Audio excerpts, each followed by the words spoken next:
The whole regime is just a bunch of terrorists and liars and just propaganda people. God, it sounds like you just called the Democratic Party out. Seems that way. Jesus.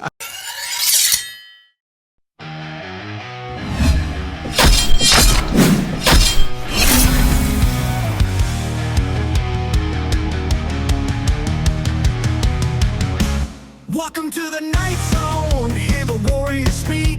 Life's the battlefield and we ain't feeling weak. From love to the game and the power we seek. Got a voice so strong, breaking every peak.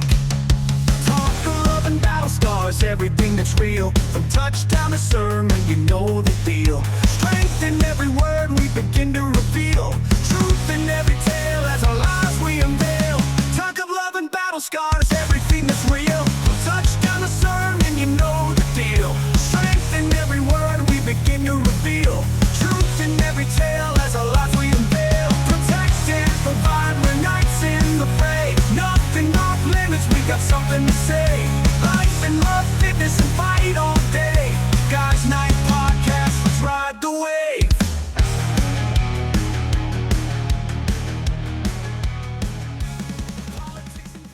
Greetings, everybody. Welcome to Guys Night Podcast. As always, I'm your host, Will McEwen, here as with David. What's happening? What's happening, brothers? And Evan is here as well tonight. What up? Are you here, Evan? Yes, I'm here. I don't know, but tonight we talk strategy, and not just our strategy, as we try to grow the channel. So make sure you like, subscribe, and comment below. Share this with all your friends. If you want to be a part of the Guys Night Podcast, just look us up. We'd happy to have you. We're out here in Medina, Ohio. That being said, we're just a bunch of regular guys. And tonight we're talking about stealing lunch money. What? That's right. You know, a lot of people are wondering what the strategy between everything that Trump's doing right now. Is he dropping bombs? Is he stealing lunch money? I think the idea is peace, and we're going to kind of talk about how if you take all the money away from the dictators, they have nothing left to buy bullets, and hopefully we can achieve world peace. So that's kind of the conversation we're going to discuss tonight, what's going on worldwide in that aspect, what this threat is going to do to the homeland and the places here where we live, and if that's dangerous for us to go outside right now or take part in everyday society. And more importantly, we're going to transition that into the top 5 places.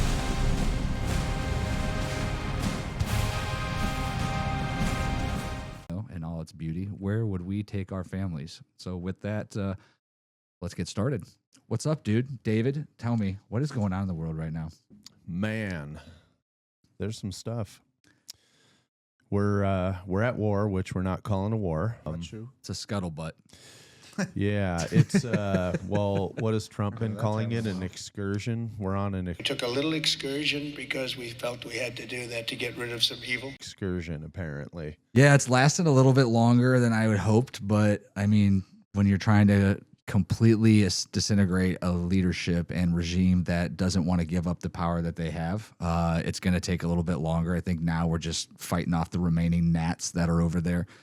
I saw the other day, I think they're down, attacks are down 97% right now. It's, you know, they could fire 20, maybe 40 missiles and drones combined, and they're basically firing them at, you know, certain points. And I think their hit is like less than 1% right now. Like they're not hitting targets anymore. Essentially everything that the rest of the UAE and those areas that they've tried to attack is kind of, you know, they're going on. It's really like slapping a gnat away at this point. Yeah. The air defense that's out there is just far superior than what they're able to blast with. What before?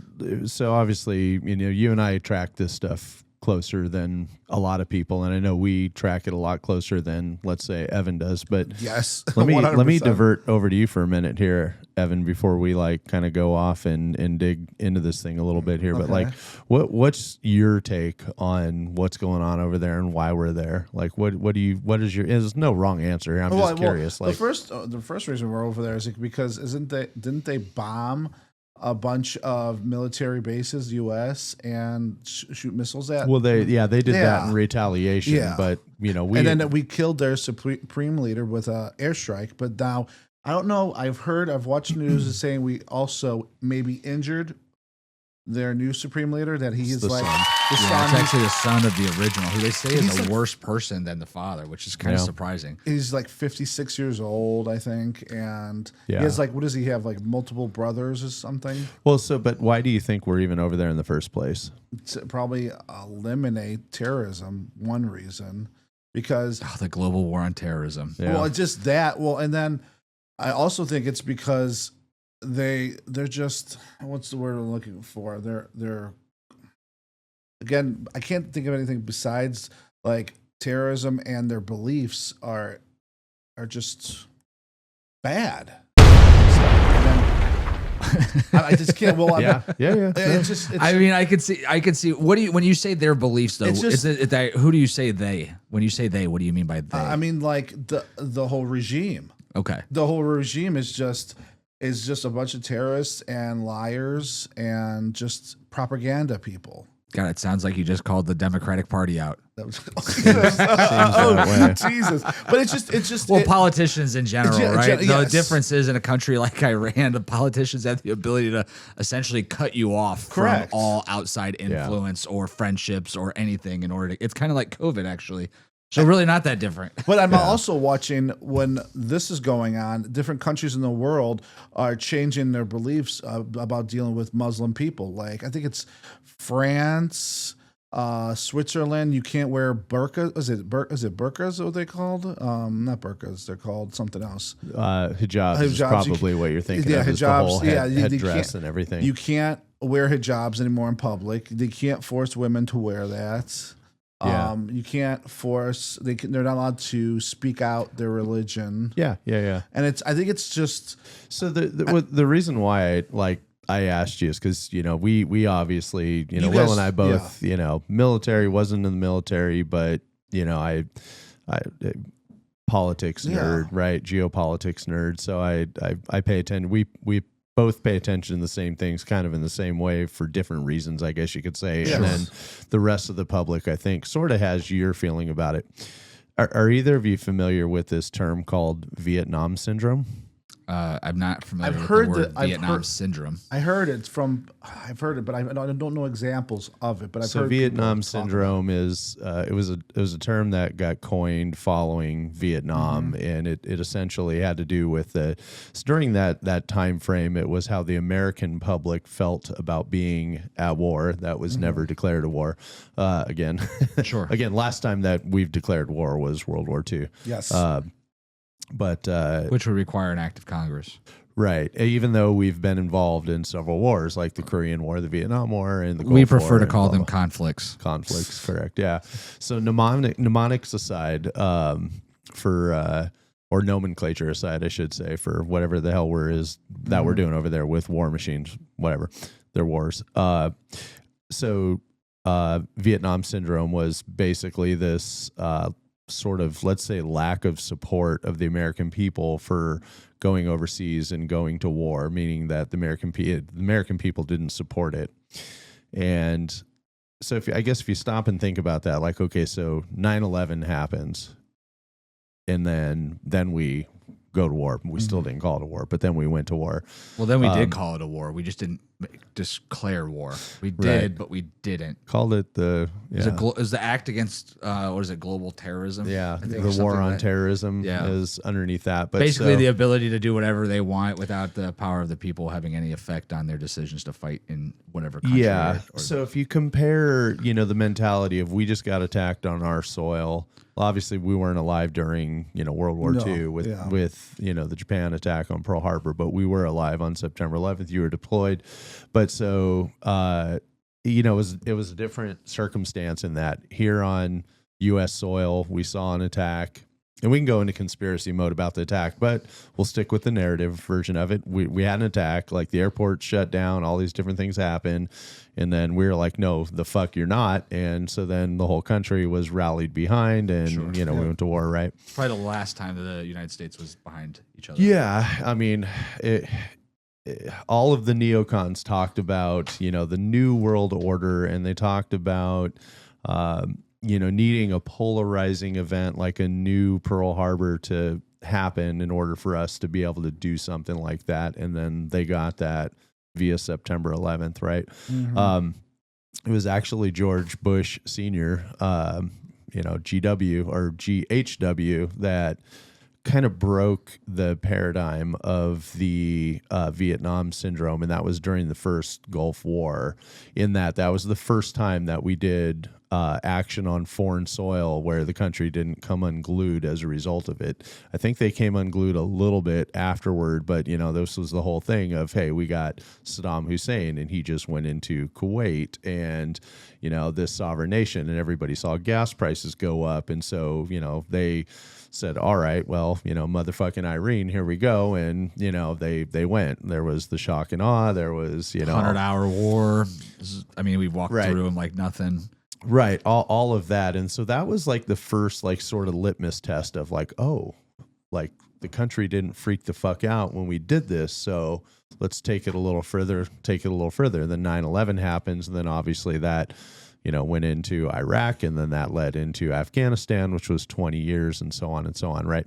So anyway, I bring that up in that. So right now we're seeing, I think what could be let's revisit that for a minute too, because I don't know where you were going with this, but that led to Afghanistan because the idea was we were trying to find Osama bin Laden, these terrible Taliban terrorists that were rallied around him. Yeah.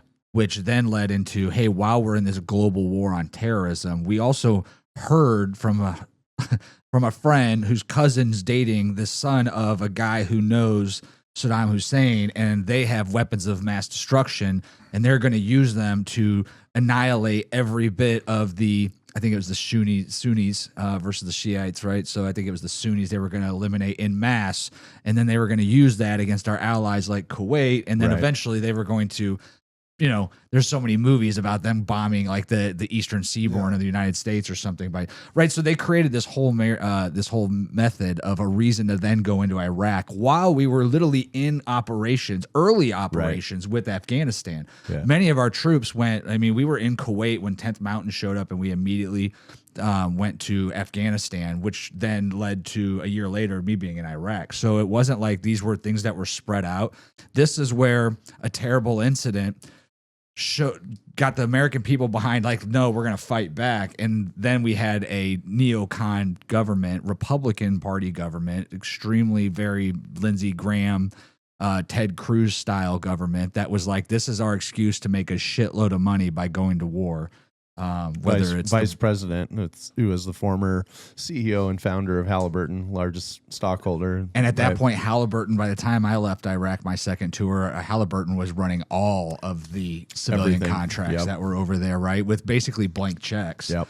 Had better equipment than us, had better. There was just a night and day difference in what they paid had. Better too. They paid a lot better. In fact, one of my neighbors back at the time lived at the end of the street here that I'm at, and they were making 2 and 3x what soldiers were making while they were over there, and so you had a lot of soldiers getting out and going to work for them because it was 6 months on, 6 months off, great money, and so like that war didn't happen because Iraq did anything to threaten anybody. In fact, we found going into Iraq that they couldn't have picked a fight with like the Medina County militia, right? Like they did not have weapons. Most of their stuff was old Soviet stuff that was in boxes and crates and warehouses and completely unusable. Most of their highly trained Republican Guard was really no higher than the basic average E1 private in the United States military. So the level of war was quite embarrassing. It would like, you guys aren't big sports fans, but it'd be like an NFL football team showing up on Friday night at your local high school and being like, hey, we're going to play. It was like it was disgustingly embarrassing how easy it was. Yet somehow we then found out that when we're that over cocky and overzealous, we put ourselves up for failure because everybody just took off their uniforms, acted like they were a regular person, and then started blowing us up when we weren't paying attention, right? Because now all of a sudden it's not like we're going against the red coats, like, and everybody's wearing a red coat. We're fighting against whoever. It's the same strategy that we took our freedom from here in the United States 200 years ago. Yeah. Well, yeah. So that's the path I was kind of going down. Is that I always wonder, it's sort of like shooting 101. It's like, looking through your sights, but it's looking beyond your target and seeing what's past, right? And it's sort of the same thing here in that, what's next, because this is a stop along the way. Like my read on what's going on today is that I think this was sort of just loosening up the gate there. Now, I said this last week, and that this is a bigger play. So for everybody that's at home and that's crying about it and doesn't understand the game of chess. They don't understand this as a game of chess. They're looking at it as checkers. Well, it's more, it's even more so than a game of chess, right? Because a game of chess has a relatively ultimate goal, but it's a quick one. Right. This is like beyond that. This is like Risk, world domination. Well, literally. You know what I mean? Yeah. Like, and we're going to get into that tonight because I think that's where the strategy plays. In fact, it came a month or so ago when we talked about Venezuela, and we discussed like, okay, well, what's the future of that look like? Right. And right. we both were like, you know what? I think Iran's going to happen. And sure enough, it did. Yep. And now we're seeing what that effect is going to have in some other things. So go ahead and continue with your thought. Well, yeah. So I mean, okay, so 3D chess. Then how about that? There we go. 3D chess. Risk is too close to the same thing because that's the same game. But no, I mean it's meaning that there's so much strategy at play here, and it has to do with finances. It's not just what we're paying at the pump, which sucks right now still, and that's painful. But on the grand scheme of things, we're making moves. We're making very important moves that are driving wedges and forcing partnerships with Russia and China over this. Like that's the bottom line here. I'm sorry. What explain that? You say we're forcing partnerships, like our partnership with these other countries. Correct. Yes. So the let's call it temporary licensing of Russia to sell oil right now to anybody, like that's. Which, we're going to broker that. That's going to come through us. Like that's a financial move from them. Because, at the end of the day, yeah, we, right now, a fifth of the world's petroleum supply is on hold because they can't transport it out of the region. So that's right. impacting. I think as of right now, it's at 97% has been eliminated, right? Like of travel. They're down to basically, but still, I mean, for other travel, Iran is still getting out the most they've gotten out in some time as far as millions of dollars of barrels, millions of barrels a day because of their black market deals with China and Russia. Right. But none of that's leaving Iran now. Well, unless it's going by pipeline. Now they do have pipelines. So they were still shipping out as of yesterday. Through the strait, because that obviously they have control of the strait right now, right? Yeah. Because they're doing it like an annoying way. It's not like they have their own military or their own Navy ships are eliminated, right? Yeah. They're doing it through like speedboats and drones and random rockets, and basically they're using it by fear. So Iran has said, "Hey, look, we're just going to blow up anything that we see that's not ours going through the strait," which has caused these oil companies to be like, "Well." I'm not going to take my crew and my boat through there. And basically, they're doing it by fear. Their ability to actually do much is very limited based on their capability of their military, which is so minute. But they are still transporting a record level of barrels because China is still buying it on the black market for them, right? So that's the only thing funding Iran right now, which I'm surprised Trump hasn't come out and said, hey, look, let me structure a deal with you, China. I'll sell you oil at a reduced price. Stop buying Iran's oil, because that's the quickest way to end this war. Yeah.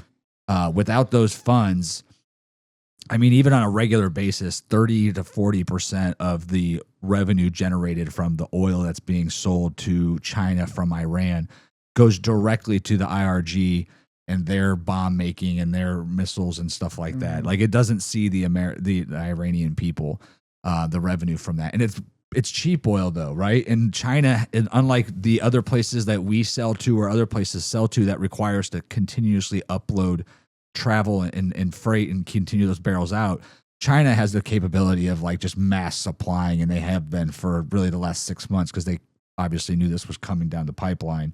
And they haven't been slowed down yet. So while we're seeing a spike because of the free trade market, the black trade market is still out there and supplying China with enough oil. And I think they're even still supplying Russia with oil.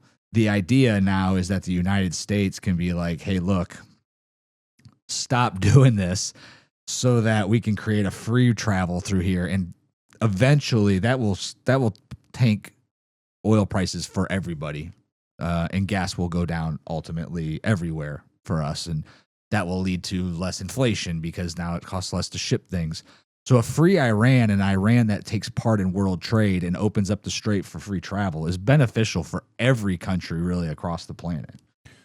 Where are you finding that China's buying oil from Iran? Because I don't have any info on that. Yeah, hold on 1 second. I'll find it while you want. Their number one supplier is Russia, followed by Saudi Arabia, Iraq, Malaysia, and Oman. With the exception, China is primarily the buyer of sanctioned Iranian oil, is what is called as black market trade international. China purchased more than 80% of Iran's exported oil, accounting to about 1.38 million barrels per day, effective as of this year. Because why wouldn't they? It's $10 below typical market value per barrel because of the fact that it's. I wonder how they're market. getting any of that delivered now Through the strait, because Iran's allowing the strait to be open for their own ships. Like Iran didn't shut down the strait for their own. So, and then the other thing is Trump just yesterday bombed the port. So the ports have been open this entire time. It wasn't until yesterday that we bombed military targets. He's still not bombed the port. However, he said that he would. Like, that's the next thing coming. Well, they now have a couple thousand Marines going in there too. I saw that this morning.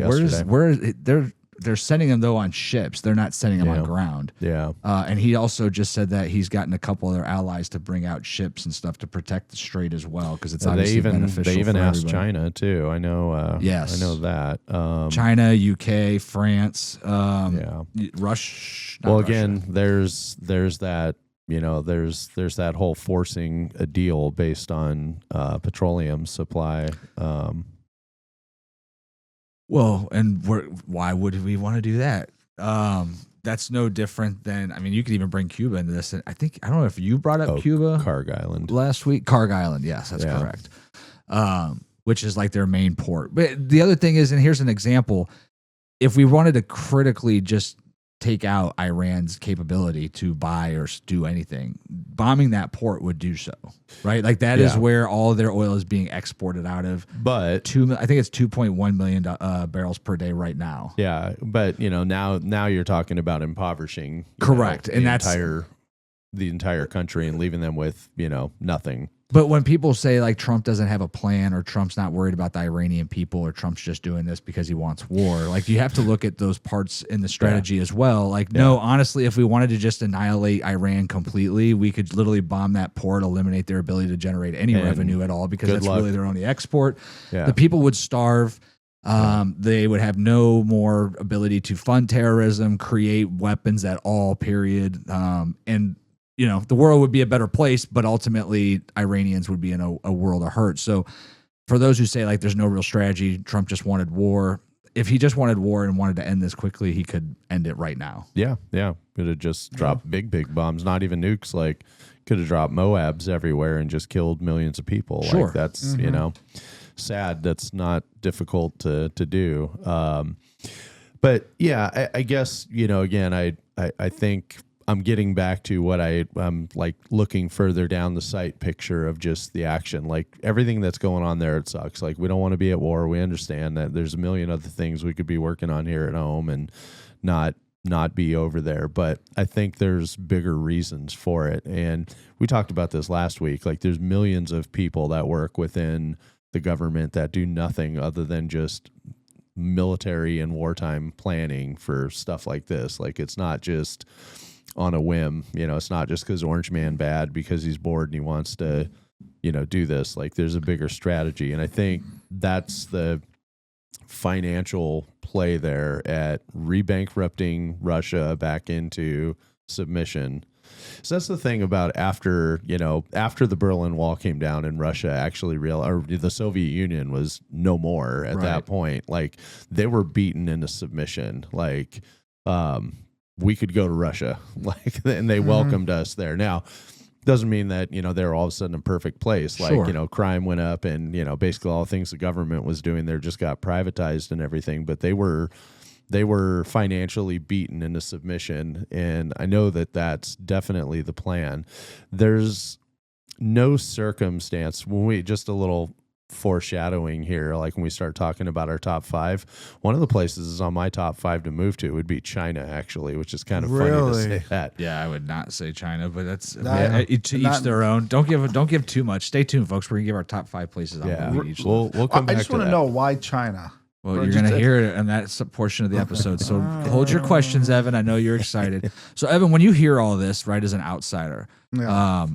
and we're just spewing like information right now. Yeah, but- well, I understand like the gist of it. okay, but so tell me what you understand. I understand that they're like the president is strategizing the way to end the war as fast as possible without as fast as possible without delivering like huge bombs, and so he's trying to do what's it called? He's trying to do first financial.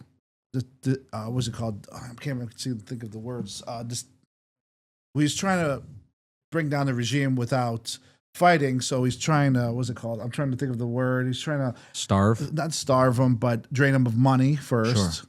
And then Take the lunch money? Take the lunch money. And then also he's trying to out strategizing them with coming to like what David was saying with trying to bring in forces to guard the passages for the barrels Strait of oil. Hormuz. Yeah. So he's trying different ways of getting down. While we go into this, are you surprised at the incompetence of the Iran military? A little bit. No. Meaning like that it's not been much of a challenge At all. Yeah. I mean, obviously, we're miles and miles away, and a lot of these foreign countries don't have the capabilities that we do from, carriers, from battleships, from long-range missiles and all the things, right? America is still... But- does it reassure you, like, hey, we're still the biggest and baddest fucker on the block? Well, definitely. I mean that. But I would say they're Taekwondo. They're what, like a what does that mean? They're fighting style. They're fighting style. The karate. Well, plus Well, Will. Excuse Hold on. me. No, Hold on, wait. We got to hear why They're Taekwondo. Okay. So Okay. here's the thing about Taekwondo is Taekwondo is a sport. It's not a fighting system. Despite how cool it was in the 90s and, your buddy took Taekwondo, can do a roundhouse and, kick a bottle off your head and everything. Not taking away from the athletes that do that, but they're Taekwondo because you can put a 8th degree black belt Taekwondo up against any of my white belt jiu-jitsu friends and they're getting fucked up. They're getting fucked up bad. Like, or anybody who's, ever had to get into a real street fight that doesn't have any sort of, so there's a time and place for flashy and showy. And so, Iran had a navy, they had an air force. I think that all the other countries that have nukes develop them completely in secret and completely for, we'll say, peaceful reasoning purposes because, these countries that have had them, India and Pakistan come to mind, like, they each developed them because politically those countries can't stand each other. The countries they're all the same people, not literally, but they are, I don't want to offend any Pakistanis or Indians, but literally, genetically and everything, they're pretty damn similar to each other, but they live in two different countries, but politically those countries are opposed, right? So each one, one got one and the other one's like, holy fuck, we better get one too, because if we don't, they're going to use it on us, and neither one of them want to use it, but they have it just in case, right? Well, so I think any military out there is going to develop tactics based on their environment. They're going to develop countermeasures. They're going to develop measures and countermeasures based on, what the neighbors have, right? So if you're landlocked and you're not by an ocean, you probably don't need a navy. So you're not going to train a navy, right? You're not going to buy ships. right. You may have submarines. Like, I guess you could, you put your ships out on the sea, but you have no port. So, Which means you're going to use somebody else's port. it means you're going to use some. This is Russia's issue because they have, virtually none of Russia is attached to the ocean. So there's a tiny little country. I think we talked about it on Crimea. the podcast before. It's Kaliningrad. Oh, really? Kaliningrad is like. I thought Crimea was their port. Isn't that why they took Crimea back? That's Because it was their access to Crimea a was port? their access to the Black Sea. Right. But on the On the other- Atlantic, they have a tiny little speck called Kaliningrad, which is, so we're going to use some visual here. You have Russia, and then you have Estonia Latvia, Lithuania, and then you have this, and then Poland, and then you have this little tiny speck that's not connected. It used to be connected by rail through part of Lithuania, and then also through Belarus. That's how they would supply that. That's Gotcha. been shut down. So that Kaliningrad's actually kind of dying right now. But like, there's a whole NATO, fuck you because of Ukraine thing going on there. Sure. But the majority of Russia's navy is, but we're kind of getting a little bit off topic here. So if we go back to Iran. Well, I was kind of surprised at how quickly they fell because they're essentially eliminated right now. Yeah. Based on just some of the things that we talked about, missile attacks are down 97%, drone attacks are down 96%. Essentially, right now, no more than 20 to 40 rockets, missiles, drones compete in a day. Yeah. For airspace, they're 99% less effective. None of them are actually hitting anything. It's just shrapnel. I don't think that I don't think that Iran ever really was going, even if they went another 10 years without us there. They were never going to build that type of. I don't know that they'd ever build I don't know that they'd build true intercontinental capabilities. Because they can certainly launch from Iran. Eventually, right? You steal the right date. You steal the right information. Yeah. Eventually. Yeah. I think a lot of what we thought of Iran was, and here's big conspiracy theory, was the United States just using our media to make us afraid of Iran every time? Because every time they launched a missile that fell flat in the fucking ocean, like we heard about it, right? Right. Oh, Iran tested another missile. Tested another missile. Did Israel have anything to do with some kind of false flag op when the incident that took place in October that allowed them to get into a war with Hezbollah? Right, Hezbollah. I get it. I know they fund two of them. I get them mixed up. And then we talk about the fact that all of these terrorist organizations that are funded by Iran are really only there to be annoying occasionally. Like they let's say that Israel wasn't involved in all this false flag. Okay, they had one instance where they went into Israel, fucked some shit up, and then they really left. Like drew Israel into the what's it called for a little bit, and then that kind of fizzled out. And then you'll hear about them maybe making an attack on the U.S. Embassy in Baghdad over the weekend, right? No real damage done. A rocket hit something in the heliport or something. Some black smoke went up. Nobody was injured, etc. But I think this idea that Iran was some kind of scary monster was really only derived because of their capabilities to control the world's 20% of that oil flow through that strait, because that's a kill box, right? Like the width on that. I don't know if you've ever looked at the map on that Strait of Hormuz. I'll pull it up, but it's 30 miles. Yeah, it's at the narrowest point. It's 30 miles across. Or it's absolutely 50 kilometers. Yeah, it's absolutely a fucking kill box based off of where it's at. Why can't they make this bigger? Why are you not letting me make this bigger? Just open up the Google Maps and pull it up by Google Maps. Well, here I just pulled it up satellite. But here's the strait, from the right? northern tip of Oman going straight across, kind of like northeastern, the other way. Go to the right, like a little bit to the right. Yeah, like here.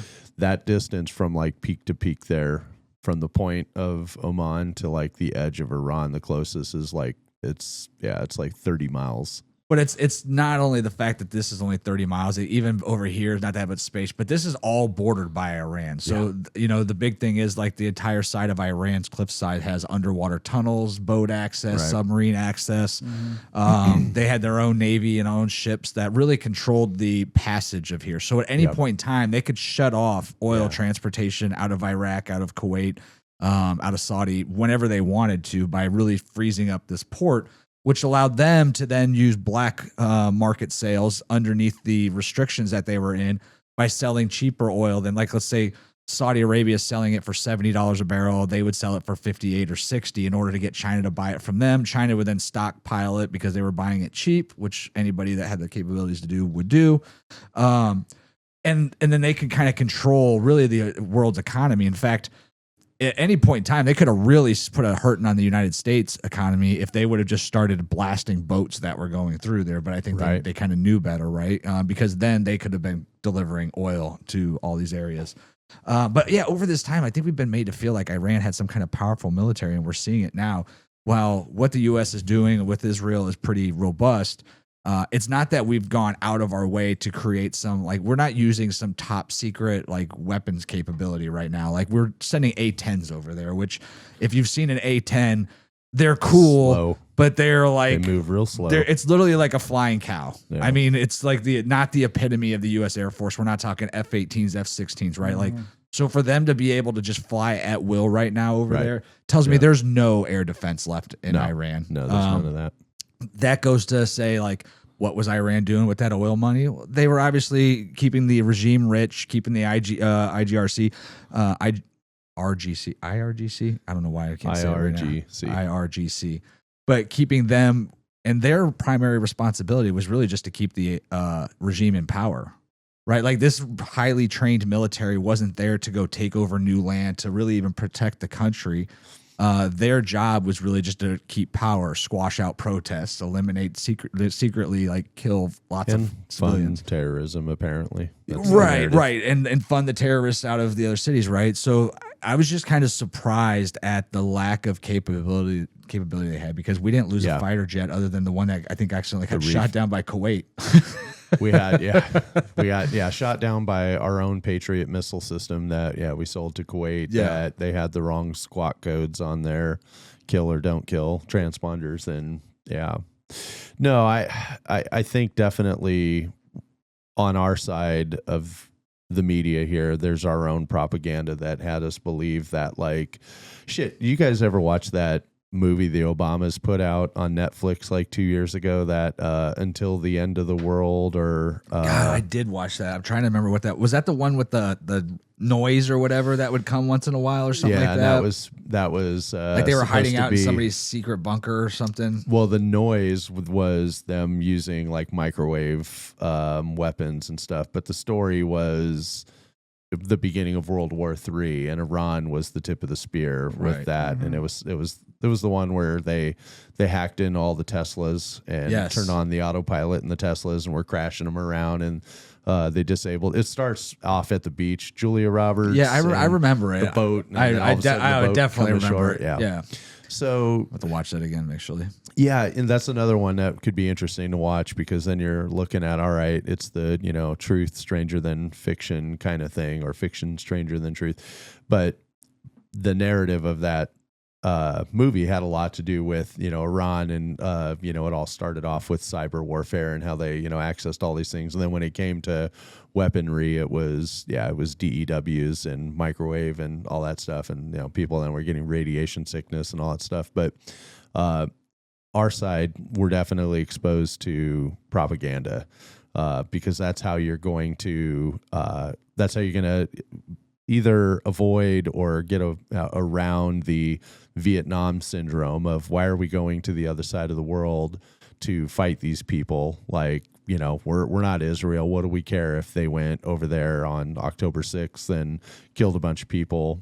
Like, Israel is now, they've had Israel's definitely taken some rounds. They have absolutely taken some rounds, and they had their 9/11 moment 2 years ago, and so this is. Sure, it's connected to that. And we had a podcast. I said, hey, that's our 51st state right there. So, absolutely. There's that aspect of it. A lot of action on the Israel versus Ohio State GDP.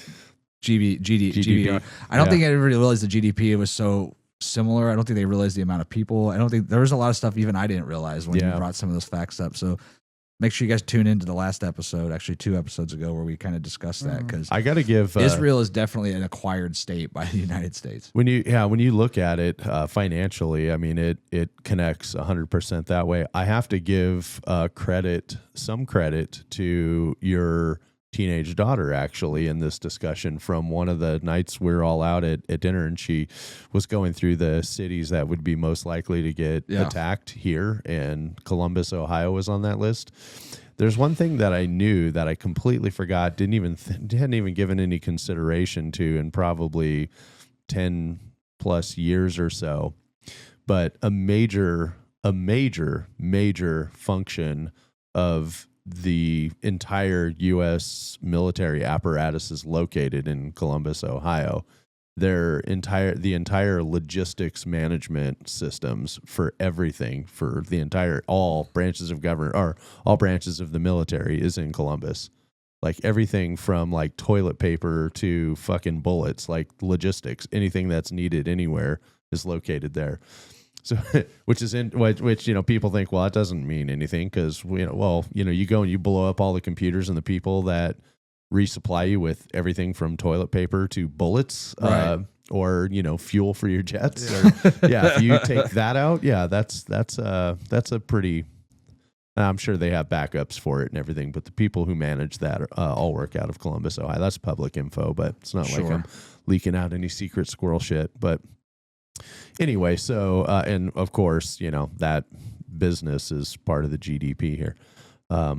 Fun fact off the side of that, do you know where Ohio ranks in the U.S. in terms of GDP? I think we talked about this. Were they number 8? What do you think? Will was pretty close. Number 7. Oh, I 7. was going to say 9. Yeah, I feel like it was. 7. I was kind of surprised because then population, I think we're at 5. Yeah, with 11 coming up on 12 million people. But California number 1 by a lot. The GDP of California is I think if it were its own country, it would be ranked, I think, number 4, number 5 ahead of like everybody. Pretty high up there. But Texas is number 2, New York is number 3, Florida, Illinois, Pennsylvania, then Ohio. I'm surprised Chicago's not in there. Chicago is a city, my friend, and that is in Illinois, which was number 1, 2, 3, 4, 5. I just mentioned. Okay. So let's get back on topic here because the idea of the podcast was that Trump's stealing lunch money, right? And when I brought that up, I was looking for kind of a hook on what we were talking about right now and how Trump's strategy is into all the moves that he's making. Because for one, I don't think our last president could have made the moves that he's making because I don't think he willed the power. I don't think he had the ability to comprehend what was going on. But more importantly, we're fighting really on like 5 major fronts right now. And I do truly believe that the idea is a better America and American first. Now, at first, that wasn't how I felt. Anybody that knows me knows that I voted for Trump. I was disappointed at the fact that even today, the Russia war has not ended.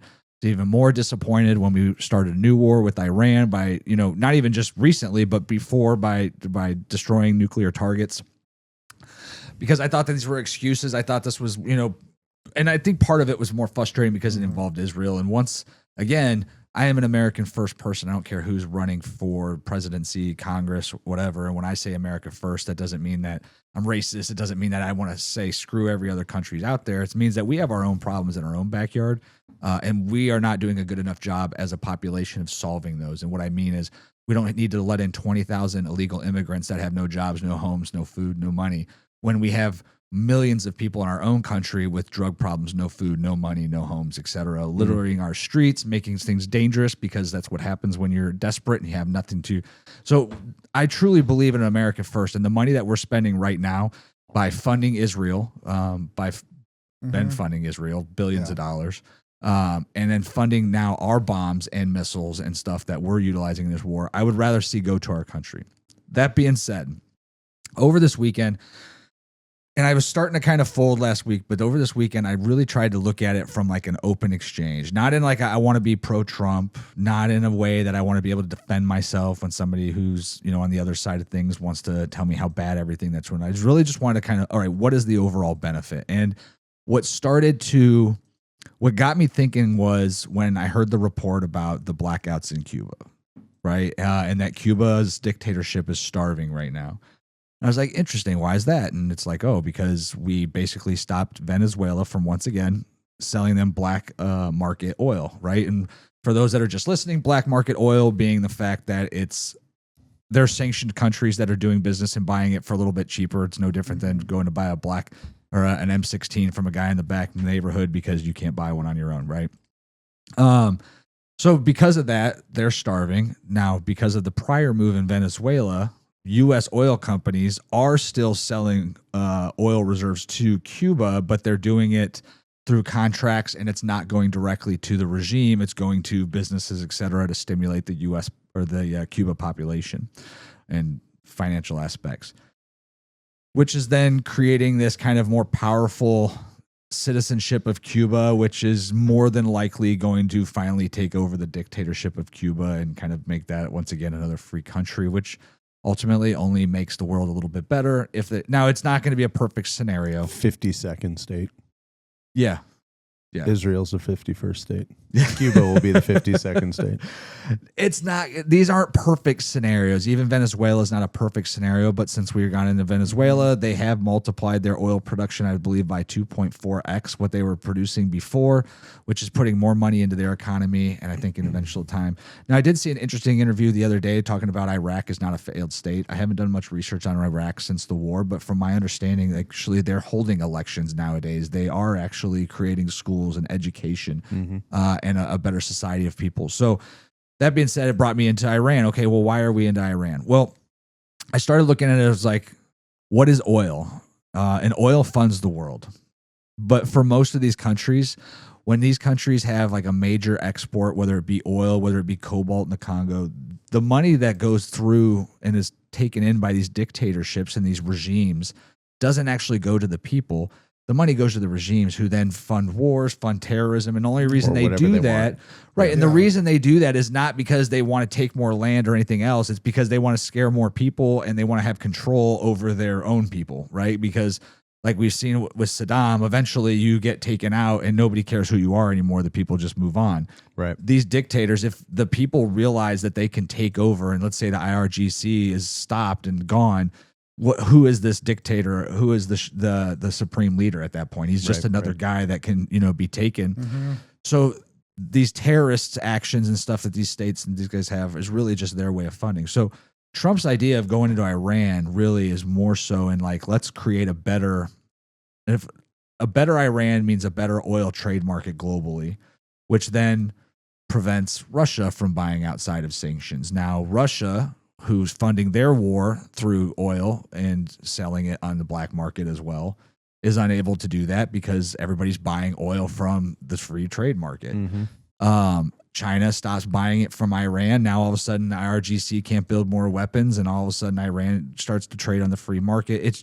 It ultimately, the power of oil is more than just the money that it withholds. It's really the power of peace. And I think that was what Trump's strategy was, was by taking the bullies' lunch money, he created them on the same level as everybody else so that there's no more bullies other than the United States. Yeah.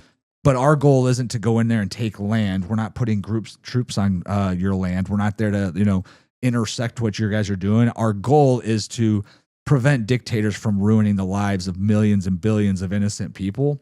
And ultimately, I think Trump's big goal is a worldwide free trade market. And he's going to try and get as much of it done before he's out of the office because he doesn't have to run again, which means he doesn't have to stop doing this in a year. He's going to be able to do this up until the day that he gets kicked out of office after his term's over. Right. Whereas if it was his first term, he'd already have to start concentrating on re-election. They're already like, oh, if he doesn't get this done, oil prices, what's this going to do for the midterm for Republicans? This is going to be long over by that. But there's nothing stopping Trump from continuing to do this to the nth degree. And I think I don't know. That's my vision on this. Yeah. I think that's where he's going, is taking lunch money essentially from terrorists and these dictators to create peace. I'm going to butcher this quote, but the Secret Service, they're the one law enforcement agency where they have to be right 100% of the time. What do you mean by that? Meaning that as a law enforcement agency, so when you think of law enforcement, okay, my car got broken into, I call the police, they take a report, they investigate, they find the guy, they arrest him, they put him in jail, right? Well, the Secret Service is not, they're a law enforcement agency, but they don't operate that way. They'll make arrests and they'll prosecute and everything, but their mission, particularly in terms of executive protection, they have to be right 100% of the time. So it means all of their time and energy is spent in planning and imagining and just out imagining things. And they have failed before. And when they fail, it goes bad, right? Yeah. JFK, it failed. It failed bad. Almost Trump, it failed and Twice. almost failed bad, potential even more. But anyway, so our government's got to operate the same exact way. We have to be right. Otherwise, when we're wrong, 9/11 happens. When we're wrong, Pearl Harbor happens. Yeah. Like the unfortunate reality out here, and I'm not trying to garner like, any guilt over American privilege or anything like that, but like we are the most murderous, we take out like the Ottomans, and you take out Mao China, and you take out Hitler and such. You take all of that out, but in terms of actual wartime activity, we're the world champs twice over, and no one's ever beaten us. So we are the biggest, baddest bully. So for all of those out there that feel any sort of guilt about that, why don't you fucking move to Canada or somewhere else? Because it doesn't end. You can't end it. You don't just politely go away when you decide you don't want to be a bully anymore. You get your ass fucking beaten into oblivion by an even bigger bully, and your life is way worse. So we cannot stop. Like, otherwise, we will not, all the other stuff about democracy and all that stuff, that's all great for, 4th of July celebrations and all that stuff too. However, we can't stop kicking ass ever, or we're going to be gone. That's the reality of it. We'll all be speaking a different language, and, we will be living completely different over here. What were you going to say, Evan? I was saying, it's funny when you said about Canada, and I watched a video about U.S. police officers giving a speech about, don't come into the house because someone with a gun will shoot you. And then when they transitioned to Canada law enforcement, the Canada law enforcement said, please do not do anything, hide in a room. Oh yeah, it was hilarious. I was like, no fucking way I would ever hide in a room if someone's broken into my house. Don't. You should have had that video queued up. I can get that queued up real fast. Oh, yeah? Anyway, so us in terms of what we have to do out there, like, we can't take our foot off the gas ever again. Mm-hmm. And to your point, that's that same thing I always say about, like, we got to clear the kids out of the room for this conversation, because the kids have this imagination of this idea or these, things that they learned about their freshman year of college that felt so neat. Like, well, wait a minute, we can give everybody free healthcare instead of building, faster. Do we really need faster airplanes, or do we need to be working on this? Do we need to be working on that? I can answer that question very simply right now. We have weapons that are completely unimaginable right now. Of course. Things that, and we've talked about, because we haven't had to use them. We've never had to use them, but we've demonstrated them one way or the other to the Putins and to, the Cheese and to the Kims. Like, we have demonstrated them to show them, to say, we can play around and we can, have these games and we can make little moves here and there in this real world. You're going conspiracy mode, aren't you? I'm going to eventually. But we definitely have shown these other people, like, here's the real find out if you fuck around. Like, there's definitely back channeling there, in that, we've definitely at times demonstrate. Like, I said it before too. Like, I think Venezuela was a demonstration where we said, watch the news tomorrow, watch what we do over here, and watch how easily that, we do this. And I think it's no coincidence that, over this last 10 years, we've started hucking a lot more shit up into space. We should actually have an episode, and we should try and get somebody on and talk about, because we got NASA here, and that's another big part of our GDP here is NASA is, they're outside, just to talk about how many things are sent up into space, because everybody's doing it now. If you got $1 billion, you send shit to space. This is what I'm saying, is that we went through this period, after the space shuttle program, where that sort of slowed down, and then all of a sudden, here comes Elon, here comes Bezos, and then, but if you go and you look, the launches are public. Like, Pakistan is sending shit up into space. China is sending every fucking day, and so are we. Of course, there's times where there's multiple launches in Florida and then Texas all in a day, and it's been nonstop. So, my feeling is, there's shit up there that is, doing some of this stuff. And it's not just for Wi-Fi for people that are out camping. Yeah, or GPS. Yeah, it's not just for that. Like there's absolutely things, up there that are, involved in this. So in 2025, this is an approximately 12 to 13 distinct objects. So satellites, probes, etc., are launched into space daily, with an annual launch exceeding 4,500 in 2025. Launches. Documented launches. Right? Yeah. Because if you can just send shit into space, you can surely do it without people finding out. Yeah. So yeah, I mean, that just gives you kind of an idea. The market analysts forge an estimate over 3,700 satellites are launched annually from 2024 to 2033. So eventually, like, you're gonna fly up into space, and it's gonna be like driving down the 101. Just shit littered. Yeah. Just litter. Like, oh yeah, like when they get up there in like 2200, they're gonna be like, what the fuck is this? Like, geez, oh man, lunch pails. I sent you the video Where did you send it to me on? Instagram. Just it should be there. Speaking of Instagram, if you were following the show and you like hearing us talk, then please don't hesitate to like, subscribe, follow us on all social media. Guys Night Podcast with a K. All right. I love the comparison. These guys. This could be interesting. This could be very interesting. I just laughed when I saw the video. All right. It's in your message. There it is. Hold on a second. I gotta put it over on this screen. Turn the volume up. Find yourself the victim of a home invasion. We are urging citizens not to take matters into their own hands. We have received information on social media that some of the criminals were going to take their criminal conduct into the neighborhoods. While we don't want homeowners to feel powerless, we urge you to call 911 and do everything you can to keep yourself and loved ones safe until police arrive, and be the best witness possible.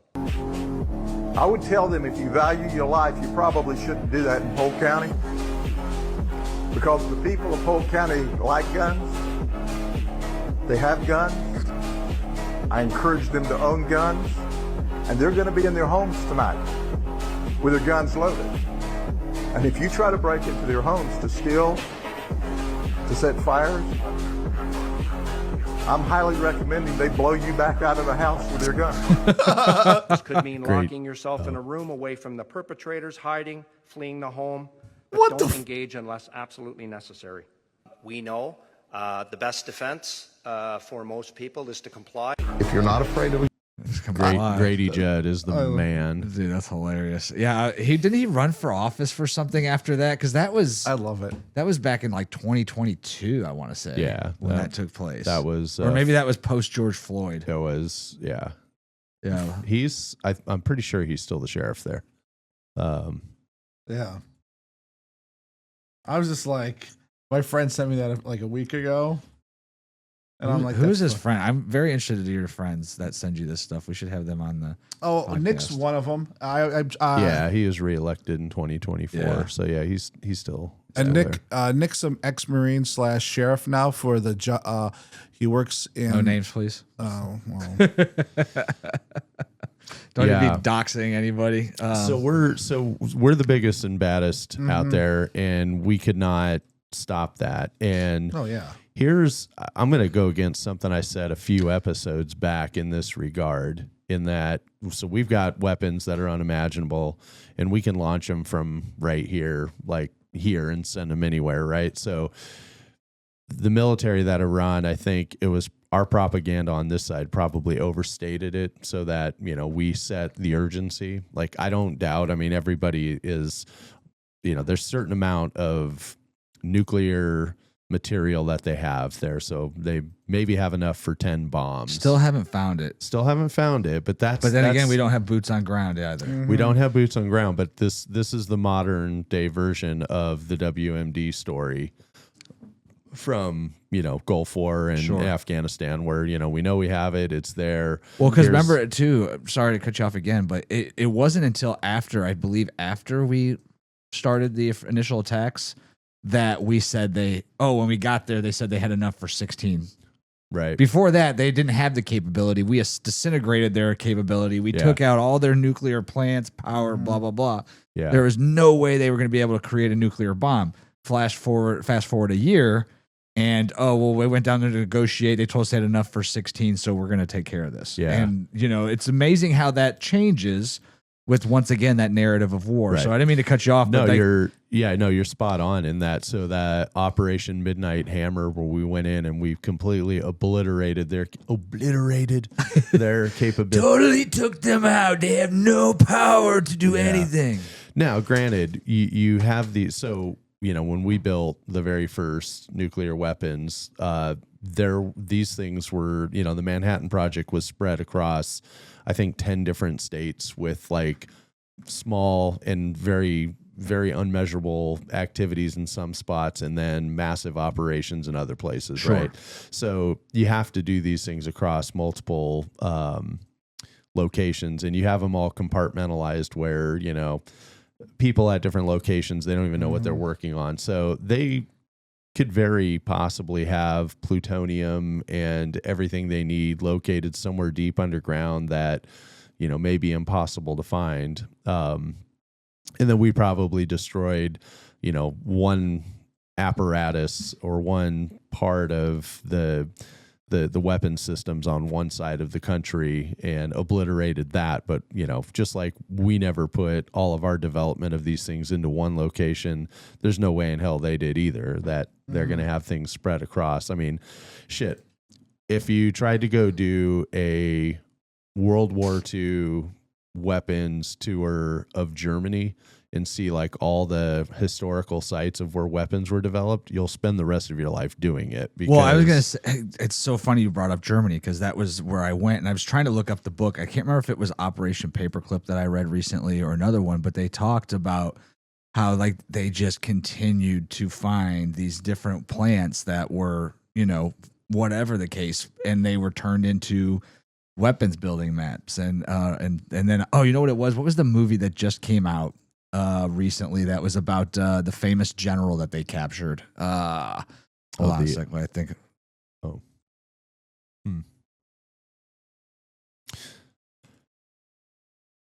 It was about the actual cases. What did they call? I'm drawing a freaking blank. What did they call the trials? Nuremberg. Thank you. It was about the Nuremberg trials. Did you see that recent movie that just came out? No. It was called. What is that? What it's called? That's Pressure. I have to watch this one. It's got Brandon Fraser in it. I'm trying to remember the name of the actual movie. I think it might have been called Nuremberg Trials. You got my attention. I've not heard of that one. Yeah, it was called Nuremberg. It came out last year. I just watched this recently. It's got Russell Crowe in it. He plays the main general from the German army, the Nazi army. He's like the number 2 behind Hitler. But anyway, they talked about like what it was like finding them, and after the war, and like what it was find like these missile plants, and how many of them there were. They were hidden in like mountains and just random places throughout the entire country. And it was like, the V2 was the big one that they were working on towards the end, which further development onto the V2 program could have meant for a different story if they had gotten further. It's like what could have almost happened if we had not done type plans. So when people think of like, okay, well, why are we going into Iran? Well, you think back to that time, and obviously World War II was different, right? But if we would have delayed entry into that war for another 6 months, the development of the V2 rocket plan could have changed the entire face of that war. Like, people don't talk about that. No. That point in time, that technology fueled most of our rocket and military capabilities for like the next 20 years. That's how far in advance they were with that rocket compared to what the U.S. had as far as capabilities, if I'm not mistaken. They really go into depth into Operation Paperclip by that book that I read recently. But I was like, I didn't realize, I knew they were far ahead of us, but they were like, no, like these scientists were far and above, like, because they had unlimited usage, right? Like unlimited resources too. Right. Like resources. Slave labor. I was going to say resources, slave labor, what they were able to do against their own people, all these other countries. Yeah. They were essentially at war for years with being able to do whatever they wanted, test whatever they wanted. This is it was so interesting that we're on this train of thought right now, is because this is the easiest way to explain Iran right now is exactly this. Like, everybody wants to call Trump Hitler, and Elon's Hitler, everybody's Hitler. Everybody but Hitler is apparently Hitler. Right. And that's the easiest way to explain Iran in most of these regime-run countries. I mean, we can go into Africa, and it's the majority of countries in Africa that are managed this way. It's the same exact thing here, and that's where we're talking about what they're doing with their resources and everything. This is really designed to enslave their people here. God, it's crazy too, because there's so many movies that we watch that are like humorous, funny movies, but like in the background, like of the movie, like that is what's going, like that's what the whole movie is really about. Yeah. Is like these countries that enslave their population with big deals to these private investors to like utilize them in mines and things like that, so that the dictators themselves and the regime get rich and the population is extremely enslaved, right? Yeah. I was just thinking of one recently, The Rundown. I don't know if you remember The Rundown with The Rock and the kid from American Pie, I want to say, Stifler. But like the whole precedence of that movie is the slave labor that's going into those mines. So here in Americans, we're like, oh, it's a great movie. Like, no, that shit's really happening. Yeah. It's 100% happening. Make like, that all up. That's look legit. up the movie or the book that I read last year is like Cobalt Red or something. Like, if you let's read that book, and I'm surprised it hasn't been turned into a movie. It is insane to think that my wife, who is currently 8 months pregnant, could be in a mine digging with her bare hands to pick out enough cobalt out of the ground by hand to get $5 for be able to eat. Which doesn't even allow our kids to go to school if they want to eat too. And it's like, that is really going on. So when you talk, about these enslaved policies, our American people were so like just lucky to be where we're at, right? But that goes back to America first. Like, they over there, if they try and complain and do even a fraction of what people want to complain about here, they're just killed. They're just sent out into the go out to the public square and start yelling and hollering about the fucking president, him being a dictator and no kings fucking protest. And let me tell you something right now, mowed down. Yeah. Was it? And maybe not even in public. You might just fucking be mowed down in your house later that night by the IRG. What about places like, what was it called? The diamond mines in South Africa? Yeah. That didn't one of the United States celebrities have a stake in? Was it what's that celebrity? It was a celebrity that had actually a stake in some of the diamond mines in South Africa. I don't doubt it. And he got caught up in corruption and a bunch of other stuff. I think it's Akon. Plus, he's not. He's barely a celebrity. He basically they took Akron and took R out of his name and said, "Here, you're a rapper." Wow. Yeah, but there's a bunch of areas. All right, so I want to. What do you got? I was going to say, go ahead. I was going to rewind you back a little bit here when we were talking about how close we were to either speaking Japanese or German here right now. German would have been much easier for us to learn than Japanese. But did you? So I did this last week or the week before and fucked with you guys. So I'm going to do it again here. Did you guys ever watch the series called The Man in the High Castle? Yes, I did not. I love that show on Amazon Prime. Good news here is that there's more than one season of it available there, William. Oh, thank God, because I watched that other one that he suggested, and I was Pluribus. Pissed. Like, what? We're done here. It ended what? What? No, Yeah. the I Man knew in the High immediately Castle. why you watched it, though. I was like, David's like playing this scenario out in his head for the future. Like he's like this. You already knew I was the black I was guy like, in David's that. I was like, this is me. That guy. I'm flying around good. on Air Force One. Yeah. I'm the standout in that scenario. It's Yeah. like, you guys, whatever you need Yeah, to do. you want like, you do whatever you need to do. yeah, I'm good. I'm sticking with this. Yeah, 100%. Glad you figured out my role in that. Okay, The Man in the High Castle. Well, why don't you find the trailer? Let's do it the same way we did it the last one. Freaking love that show. So this is another one. What is it? Man in the High Tower? No, Man in the High The Castle. Man in the High Castle. Such a good show. Here's the short premise of it. Before you, that one. Before you play that, I'll just tell you this. This is if Germany and Japan won the war. the entire world. Is that what this is reimagined. about, or is that just that you're just saying this is kind of what would happen? This is what the entire series is. The premise is, and then not only like the V2 rocket, but also them capturing like the same technologies and everything that all of us, everything that we've done, basically they've done, and then they used it for their purposes and everything, and how it impacts the world. And I'll just all right, let's check it out. Such a good show. If you could do anything with your life, What would you like to do? Well, my father told me what it was like before the war. He said every man was free. I want my country back. I pledge allegiance to the flag of the Axis powers of America.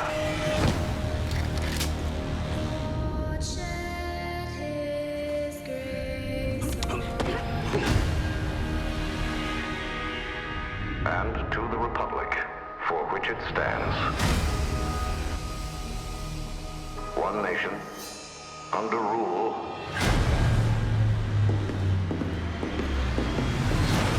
divided, with liberty and justice for none.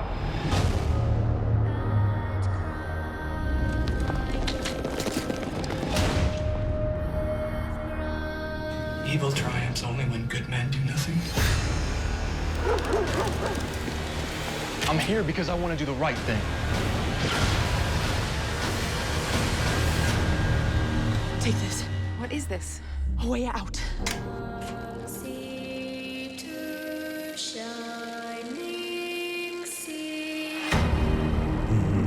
Whoa. It's such a good show. Looks fucking terrifying. Man. I didn't know there was actually a movie about the what if. Yeah, it's a whole series. It's a whole series. And there's, I don't know, like 4 or 5 seasons of it, I think. Oh, beautiful. I'm excited. I'll be hooked on that. Yeah, so it sort of picks up, it moves around a bit, and then things get really weird as you go through it. But it picks up in the 60s. I remember that part of it. So it kind of like a little bit fast forward to where life in what used to be the United States ends up. Mm-hmm. And yeah, it's there's some stuff that I don't want to ruin any aspect of it, but yeah, that's definitely one that'll keep you occupied. Yeah, but so it wasn't just the V2 either, if I'm not mistaken. At that point in time, like even their Air Force was superior to ours. Their the air defense Luftwaffe. was Yeah. right. So and we had Hans on, whose parents were actually in the Luftwaffe. Yeah. Which was, and he was like, or they were the kids Luftwaffe or something like that, Yeah. right? Yeah. A crazy fucking story, dude. Yeah, they tuned were into like episode 5 of Guys Night Podcast. Yeah. And that was so long Way back ago. when. Yeah, We should have him back on. we should absolutely have him Such back an interesting guy. Like, definitely need to have him on. But yeah, well, that was the whole thing of Operation Paperclip was, and I talked about this in one of the videos from the Thirsty channel, as far as like the I visited the the old transmission towers from the original Deutsche Telekom propaganda machine. It's like when we go and we win an excursion or a war, there's an element of destruction, but there's also the bigger element is of seizing of assets and seizing of technologies and stuff. And that's what all Operation Paperclip was to get all of those scientists over here. Russia was after as many people as they can get. Of course, because it became a race, right? That's right. How do you become more powerful? It's by taking that information that you don't have and utilizing it first. So people don't realize that was the reason why the Berlin Wall was built, was to stop people from leaving Germany and going over to the Russian side, or the other way vice around. versa. I mean, it was for vice versa, yeah, right? We were it was both trying to. that. I mean, when you watch Nuremberg or you read Operation Paperclip, that's really what the whole thing comes down to. Is it was the arms race for people. Yeah. like Russia and the U.S. were both trying to justify taking these scientists and bringing them back to their own countries to develop their own weapons program, and literally trying to find any excuse to justify why they should keep somebody alive rather than them be part of the Nuremberg trials. Because some of the people that were part of the development of our weaponry that came from Germany were some disgusting, true red-blooded Nazis that were 100% behind the cause, right? But we came up with excuses to allow them to be part of our team because we wanted that technology. Yeah, so we had no idea. So we were obviously, none of us were alive during that time. My father was a 1-year-old, 2-year-old. My father was born in 41. So yeah, my grandfather was in World War II. So World War I. I'm sorry. Jeez, oh man. Imagine like if we were them, and here we're just plugging along, and we just we're enjoying. Here comes Chevrolet, here comes cars, here comes we're about to enter the baby boom of the golden age of But then all of a sudden we realize that on the other side of the world they're developing this weapon that could level cities and everything, and you come to realize that. Well, same thing. We don't know what we don't know right now. Like we know that maybe Iran is developing nuclear weapons, but we also learned, we talked about this just about, 45 minutes ago here, is that, they're developing weapons based on their environment. So they're taking, they develop, these drones that serve their purpose, that short range, operate at a certain speed, very cheap to make, that, it's a basically over glorified paper airplane made out of plywood. If anything, the benefit of them was the fact that we were using $1 million rockets to take them out. We get back to money, right? So yeah, now we're talking about $1 million versus $20,000, and they've been producing those things for fucking years and storing them and then just hucking them out the window as needed. So, what do? Well, we capture one and we bring it back here and we fucking copy it, and then, send it right back to them, like return to sender, right? Well, but so, they're fighting a different type of warfare. We also don't know, like, what their cyber capabilities are over there, because we know that they've got cyber capabilities that are pretty powerful, because they do stop the flow of internet 100% to their population. We know they have the power to do that. So, for you guys at home that are controlling the Wi-Fi so your kids can't be up at 3 o'clock in the morning, imagine you waking up tomorrow morning and someone just saying you don't deserve to know what's going on in the world, and they just shut off your capability of seeing anything on the internet. No Safari, no Google this, no that. No, your Alexa doesn't work. Your coffee maker doesn't work. Like, all the shit tied to Wi-Fi is shut down. Your cell phone doesn't even work. Yeah, your cell phone's completely inoperable, right? And they have that capability of doing that now. So you're right. Like, from a what we don't know status is, okay, well, how are they doing that over there? Can they do that in a foreign country? Can they shut down one of our electrical grids? Can they shut down? That's kind of scary. That's very scary. Just even can't they? Isn't there governments developing EMP pulses weapons for that? Well, it's funny. They don't even need to use that anymore. Well, because again, all those fucking satellites going up in the air, they can shoot stories. They can shoot radio waves down. You should read the book "Nuclear War" or whatever by Annie Jacobson, where she talks about Korea having the capability to launch one over the top of the United States from fucking space, basically. I have a book, just knocking out. There's a book like that's called 1 Second Away, and I listened to it. It's about what happens when they shoot a nuclear weapon above the United States and it knocks off the whole grid. It's called I think it's 1 Second Away or something. Interesting. I'll have to read that, but yeah, I'll send you the book. Thank you. But yeah, I mean, so all these different capabilities that are out there with cyber. The thing is, we don't. It's not like I can take a sneak into a peek into your cookie jar and see what weapons you're hiding there. Like, 1 Second Away is a song by Ed Sheeran, by the way. Give me a second. Let me find this book.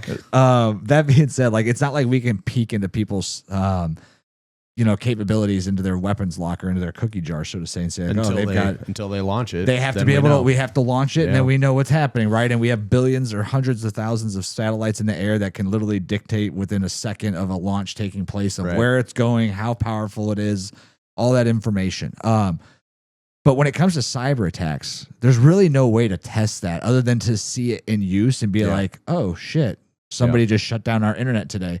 I mean, how many times have we had it where Verizon goes out across 60% of the internet? The world freaks out. Yeah. The United States freaks out. What do you mean my cell phone doesn't work? Verizon's down. Does your AT&T work? Like, what happened?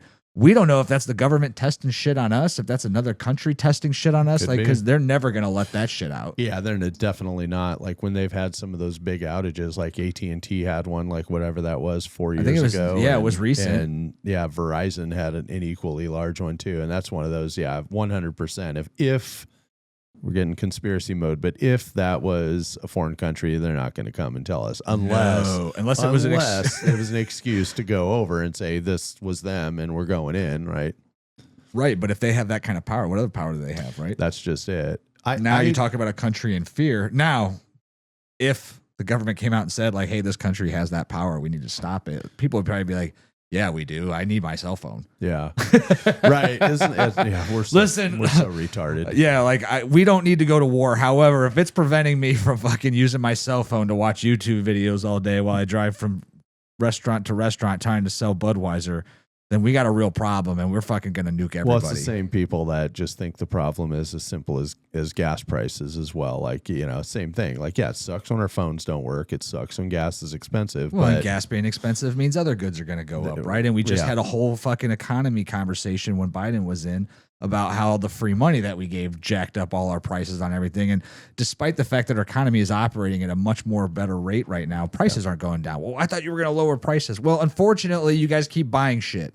And when we keep buying shit, that means they don't have to fucking lower prices. So, that's just a double-edged sword. Once you get that economy jacked up and you see those prices go up, it's like gas. Do you know how many times, I remember my dad complaining about gas in California when it was like $1.26 a gallon. And I remember when we drove across the United States to Ohio, and like we were in Missouri and it was like 76 cents a gallon. And we got to Ohio and it was I mean, for my 16th birthday, I paid 88 cents a gallon. Right now, that's 25 years ago. And before that, like my dad would talk about paying like 10 cents a gallon or whatever. But like you used to be able to go raid your mom and dad's jar of change for $4 and be able to drive around all day. Yes.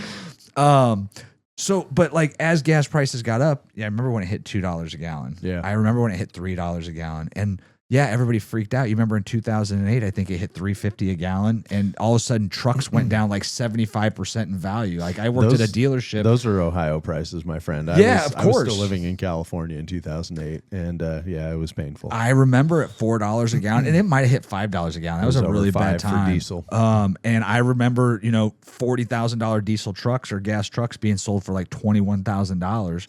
Because dealerships were just willing to take a hit on them because we didn't know what was going to happen. The market was in disarray. Well, speaking of excursions, that's what killed the Ford Excursion was that had the asshole tax on it, and then gas going up those years. So that was $4 or $5 a gallon. What's diesel at today? Well, here in Ohio, it's high fours, almost $5. But I know out in California, it's over $8 a gallon. Right. So have you recently seen $50,000 and $60,000 trucks being dropped 40 and 50% in price? Well, that I haven't seen because as an economy we've become used to it now. Yeah. Right. We don't freak out at $4 and $5. You're gonna have to really fuck us up to freak out about it. Like we're gonna have to see $10, and then all of a sudden that'll freak out. It's gonna impact like prices of eggs and shit like that. That's got the logistics. It's gonna have an impact on that. Like I think we're gonna start feeling that, but. I think so they did just release, I think like 400 million gallons or billion gallons. I don't even know. Cause it's like when you talk about millions and billions and trillions, like eventually you just have no concept of how much that is. Have you ever seen that video of like where somebody tries to let you experience how much a million is versus like a billion and vice versa? Yeah. But anyhow, that I think is because gas prices didn't really shoot up over this weekend, despite like the bombing in. It hasn't come back down, obviously, but we're definitely hovering right now where we're at for the. I didn't realize diesel had $8 a gallon in California. I think that might have been right when ours shot up to $5, and when oil was trading over $100 a barrel. I think it went up to like $1.22 a barrel, and then might be back down. But you can. Yeah, statewide averages right now is $5 to over $6 a gallon in California. Average diesel costs are about $5.35 a gallon right now. So not quite as bad. $6.41 a gallon statewide, but once again, that's statewide, That's so that's going to diesel, depend right? on where. Yeah, it's diesel, so it just depends on where you're at. Yeah. Southern California is less than Northern California. That's mostly because of capabilities, obviously, to get in and out. Jesus. In and out. Oh, you mean get in and out. Sorry. Heard in and out and went right If there. you're looking for a great burger, stop at In-N-Out Burger. Headquarters now in Tennessee. Yeah. They're moving still in the process. Hopefully but yeah. that creates a Lindsay, In-N-Out Burger here. Call me Lindsay. I know you still have my number, Lindsay. Call me. Hopefully that gets us an In-N-Out Burger here in Ohio. That's good. I will travel to Columbus to go to In-N-Out Burger once a month. All right, so let's get back on topic. So we discussed, once again, how close we were to speaking German or Japanese, and where that led to not making the move fast enough. If we hadn't made the move as fast as we did, to get ourselves involved with that war. So we can never slow that pace down ever. Like that's us. That's as a U.S. military and government. That's us forever. Correct. Like, Always got to be ahead of the intel, right? The Yep. intel only verifies that you're tracking for what you expect to be the end result of that country's vision Right. and goals. Because never again will we get caught off like a Pearl Harbor. Right. That will never happen again. Yeah. I mean, it at this rate, it can't. And, again, we're back to a game of 3D chess here in that, these moves, while they, may be painful, they may be curious. We started talking about Cuba. I want to go back. We talked about when Greenland was being discussed. Dude, that's so crazy. I was literally just plugging in. I was like, based on all this conversation, how is this going to impact Greenland? Yeah. Because that was our next aspect. Here comes the curveball I want to throw at you guys here, just because it's fun to, In do this. the meantime, folks, if you're listening, like, subscribe, follow the podcast, and if you think Trump is winning the game of Risk in real time right now, make sure you comment below. Trump is playing Risk really fucking good. What do you guys know about the Mariana Islands? I know nothing about the Mariana Islands. Where are they located at? They're in the ocean. Oh, that makes sense. Okay, so I know you've heard of Guam. Yes. Guam and the Mariana Islands are actually part of the United States. I know Guam is. I did not know the Mariana Islands are. Those are down by Australia? They're kind of between Australia and Hawaii, I guess, is probably, let me see from my map if I zoom that out. Stay tuned for our top 5 places to want to live. Hawaii It is online. so it is directly northeast because, it's a globe, it's round and shit. Right. Are you sure? Australia. Should we get into Well, that conversation? little flat Earth conversation. Yeah. So, Evan, where do you stand on flat Earth? There's no such thing as flat Earth. It's round Earth. But where do you stand on it? I don't believe in it. There's a vlogger that literally took messing with you because you stand on the Earth. Yeah. Like, where do you stand on flat Earth? Do you Currently- stand on the flat long side or the currently- narrow thin side? Currently standing in Ohio. Yeah, sitting in Ohio, in Medina. So All right, so this is located located near the Mariana Trench, volcanic islands, tropical tourism. So do this. Why don't I open up Google Maps, if you would, and then put in specifically. I want you to put in Tinian. Tin. Yep. Tinian. Tinian Island. I got it. It's a real place. It is. I didn't make this up. It's a small little place. Here we go. Okay, so here's Little Tinian. So hit the minus sign, or just zoom out just a little bit. There's the Mariana Islands. A little bit more. Okay, There's so there's Guam. Guam. And then zoom out some more, and so the world can see where it is in the world here. That's above the equator. Yeah, so directly below south, you don't have to move it, but we'll just talk about it. Like, so you see where Papua New Guinea is, Sure. and then right below that is Australia. Right. So going up, in fact, zoom out some more, and we'll go, okay, hold Yeah, you can it see right the there. red dot. Yeah, so you see where China is. Sure. See where Japan is. Yes. Okay, now grab the map and just move it to the left some, and you'll see where the U.S., the other to the left. left. Yeah.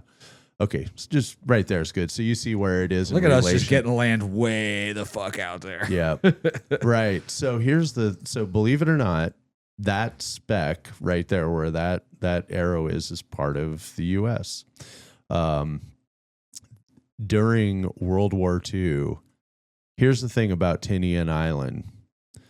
An airplane called the Enola Gay took off from this island. Does that airplane sound familiar? That does not, but tell me about it. The Enola Gay was not gay at all. It was carrying the very first atomic bomb that we dropped on Nagasaki, which is obviously directly north, in Japan there. So you see the proximity here that like, okay, this is out there. This is how we drop bombs on Japan. And this is not a short flight. For those who haven't traveled really outside, this is Hawaii over here, right? Yep. So this is 12 hours from Ohio. This is a 5-hour and then a 7-hour flight. So Australia, I believe the shortest time you can get there from us is 20 hours after, including the flight from Ohio, Cleveland to Dallas to Australia to Sydney. So this is essentially quite the distance. And you just flew to Japan. How long did it take you to get to Japan last year? 14 hours. 14 hours, yeah. And you had to lay over like in San Fran or something. So how long was the flight to 5 hours to San Fran? So about 20 hours total flight time. Yeah. Okay. I was like 14 hours from Ohio. What kind of fucking flight did you take, dude? That's from the West Coast. Yeah. Yeah. So, for looking at the map there, so you see where Hawaii is. That's a good point of reference there from West Coast to Hawaii. So basically we didn't have midair refueling capabilities during World War II. So how did we do this? Well, they would ship fuel for the airplane over to Hawaii, and then they'd ship fuel from Hawaii over to these islands to be able to accomplish this. And then you're going to fly your aircraft. We're going to have to ship all the parts of the bomb and everything, probably by boat. Definitely by boat, over to these islands. And because I don't think we had the ability to take a cargo plane even that distance at that point. We did, but not loaded. Certainly not loaded with a 15,000-pound bomb. Like we definitely the plane barely got off the ground over there when it was loaded up. Like they flew on different days because of weather to be able to get the right air density to be able to get the plane off the ground. With the bomb inside of it. But anyway, I digress. So in World War II, did you know that at that point that was the world's largest air base? I do. I did not know that. I did know this. Fun fact. And here's an even more fun fact. We're restoring that air base. Right now? Yeah. Really? So I didn't know that. But it's still occupied by U.S. troops. No, Marines train over there and stuff like that. There's a training. There's a the actual base where if you drive out to this air base 2 years ago, you'd find a replica of Fat Man and Little Boy sitting out there. It's just like a tourist attraction, and there's a bunch of abandoned buildings and everything. Wow. So yeah, right. Engineers are clearing jungle growth and rebuilding at least 2 of the 4 World War II runways. You're probably about to share all this stuff. No, I'm glad you're reading it there. Aircraft parking areas and taxiways. New infrastructure for modern military aircraft is being built. Support facilities, cargo, fuel storage, maintenance facilities being added. Divert airfield. A new secondary airfield is being constructed near the civilian airport so aircraft can operate there if Guam's base is unavailable. The project involves U.S. Air Force engineers, Navy Seabees, and Marine engineer units working together. Why it's being restored. The restoration is part of a modern strategy called Agile Combat Employment, a.k.a. ACE. Instead of relying on a few large bases, the U.S. spreads aircraft across multiple smaller bases so they are harder to target in a conflict. Tinian is particularly useful because it's close to Guam, provides a backup airfield to Guam if it's hit, allows for Air Force U.S. To deploy bombers, fighters, and refueling aircraft across the Pacific. Contracts began starting in 2024. Work expanded through 2025 with runway clearing. Some upgrades are planned to continue all the way into 26, 27. In short, Tinian is being rebuilt so it can once again function as a forward U.S. military air base in the Pacific, providing redundancy and flexibility for larger bases like Guam are threatened. So a lot of information there, but basically we just need another place to fuck people up from. That's so this interesting location. It's wild, right? So and this is the thing too, and I'm sorry once again to cut you off, but looking at that, right? If I was China, I'd be kind of pissed. Yeah. Right? Yeah. If I was North Korea, I'd be kind of fucking pissed. So it just goes to show that that dominance that we kind of have in the world, and why things like this that are happening in Iran just kind of just kind of emphasize that to the rest of the world. Like, we're going to do what we want to do depending on who the president is. Yeah. Right now you have a president who's like, okay, you guys don't want to deal. You're going to keep threatening that you're going to fuck shit up. Well, I have the intel here that says you can't fuck shit up. China, you might have a shitload of people, but I don't have to fight your people. I just have to blow up the shit that you have, which is all over these other countries that you've been selling to, and it sucks. Right. So China right now has got to be looking at these Iran, Venezuela, and being like, that's our shit. Yeah. It's not doing too good. Yeah. Fuck. Right. Like, we do not. Yeah. So maybe we should just deal. So this is why I kind of go back on my prior comments about like some other action or something we don't quite understand back when I was talking about, Greenland coming up. Just in looking at this, so in going back to World War II, we were fighting it out with Japan for control. So there's a whole bunch of islands in that whole little strip there.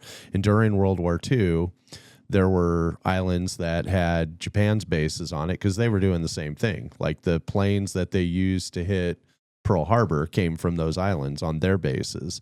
And so we were fighting them back and forth, in between those islands and stuff. So they were using it in the same way. Well, Japan, in terms of, money, Japan is our biggest partner in that part of Asia there. Japan has nuclear weapons. Japan has our nuclear weapons. Japan never developed their own nuclear weapons. They prefer to remain peacefully pacifists. Sure. Like, that's the philosophy of their government. That's why Evan loves it so much over there. They fuck you up with swords, though. Yeah, they'll do some fucking crouching tiger, hidden ninja on you in your bedroom. But so here's the thing. Like, so we got F-35s and faster, and we got all that shit. We got submarines. I mean, look at all that ocean out there. We got so many fucking nuclear subs that are all out there just going everywhere. So many. So, and I think I brought this up once too. This actually came from that book by Annie Jacobson, that finding a nuclear submarine, needle in a haystack. It's like throwing a fucking needle into space. Yeah. Like, into actual space and trying to find it. Yeah. Like, that's how difficult it is to find a nuclear submarine today. Yeah. The level of stealth technology is like out of this world. So we have to understand now. So, and then you just made a really interesting comment that bleeds right into what I'm saying here. The dates and everything.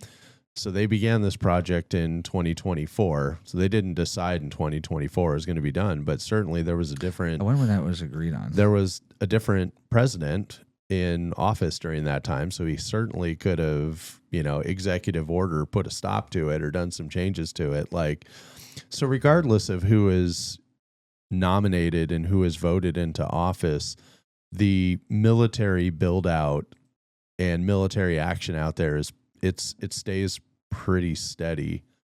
Like, so, we can figure out when they came up with this plan. For all we know, it's a 20-year-old plan, and then it just, is now getting, dusted off, or, maybe it was an Obama era plan. So the original plan began in 2019 to 2020. It was authorized in the U.S. defense budget for the fiscal year 2019-2020. It was the Divert Airfield project. U.S. Congress approved funding for Tinian's Divert Airfield in fiscal year 2024 under the National Defense Authorization Act. 2024, major step, the U.S. Air Force was awarded a $409 million construction contract to the Fluor Corporation to restore the airfield. What it means planning started in 2019 to 2020. So it was towards the end of Trump's first term. Right. Yeah. So, well, it could certainly. But it doesn't necessarily mean that Trump had anything to do with it. This could have been part of just a regular military budget where the Army or the Navy was like, hey, this is what we should spend this money on. Well, let's not forget. We don't need proof for that. Right. To approve for that. And Trump, the bulk of his career was in real estate. It was not in war planning or anything like that. So I don't even think that he would have had any sort of idea of this. Now, the Trump haters out there would believe that it's definitely his plan because he's Hitler and, he just wants to go to war and he wants to blow shit up and all that stuff. So it's all his fault, right? Well, can we talk real quick about what else was going on back in 2019, 2020? Was the idea that Japan was going to be attacked by China, right? Or Taiwan, I'm sorry, was going to be attacked by China. Yeah. So how are we going to prevent that from hours and hours away with only one air base? Having that extra air base out there just gives us one, and it's not like redundancy, right? And the range on missiles as well. It's pretty significant when you have China fighters and stuff in the air. Yeah. Well, we have aircraft bases and nuclear weapons in Japan, first of all. Correct. So we have that. That would be. But you look at that proximity to Taiwan, like that is very close to Taiwan. Oh yeah, no, for sure. Jesus. And we absolutely have our submarine. This is now public info. Like I told you, when my brother comes to town, we're going to have him on, and he'll talk. He can talk publicly about routes and everything that I know now that he worked on. But he's also a comms guy. He can talk to the minutia for using communications warfare and stuff that they use here, which I think is really where all of the next battles are really going to take place. I've said that before, but yeah, now obviously in terms of them attacking Taiwan, they have, up until like during this time, like Taiwan and China were ceremoniously trading missiles across each other's bows there, like, every other day. So they definitely can sneeze, and that's just, gone. But we do have assets that are in that area there that could respond. But I think that I don't buy, it's just like I don't buy the whole Putin wants Ukraine because, he wants to get the boys back together, because he's nostalgic. Like, there's financial reasons for, Putin doesn't give a fuck about the Soviet Union or in his KGB days. Like, that is so far gone. Like, he cares about what's happening today and his legacy. And it's the same thing. China's story is, the original political parties of China escaped and went to Taiwan. I don't think Xi gives a fuck about what Taiwan is doing as long as they're not in competition with each other on the world stage. Like, does he want them for semiconductors? Okay, perhaps he wants it for that. You're talking about China? China wanting, Taiwan for that. Do they want it for real estate? For what? For fucking Airbnbs? Like, Right, like there's no, I agree. I think that's why they haven't done anything. Right, yeah. And I think that if I think he realizes, like, especially once again, this just goes to show, like, when was that a threat? That was a threat before Trump took office. Right, yeah. Have not heard anything about Taiwan and China since. Yeah. Not Trump's fucking fuck your shit up if you fuck with his shit. You know what I mean? And that's something that we have to take in consideration when we vote these presidents in, because we do need to operate. Like, it's proven that the U.S. is a better place and a place of power. Yeah. Our troops are not in danger now as they would be should we have just continued to let Iran do what they were doing. Our allies are in less danger now than they were. And that's a better thing for the world economy. The world economy improves our way of life, etc. Ultimately, world peace is possible. Yeah. Oh, yeah. You just got to take everybody's money until they realize that it's just easier to be part of the world economy than it is to just be evil fucking dictators. And this will eventually start to spread into these smaller countries. I was actually, if you're ever interested, you can look up a website called walkfree.org, which actually talks about the global slavery index in detail. For instance, I don't know how to pronounce this country, but any ideas what the number one country on the list of enslaved people per thousand is? Palau. I didn't even see that one on the list, but it's not that one. Oh. Eritrea.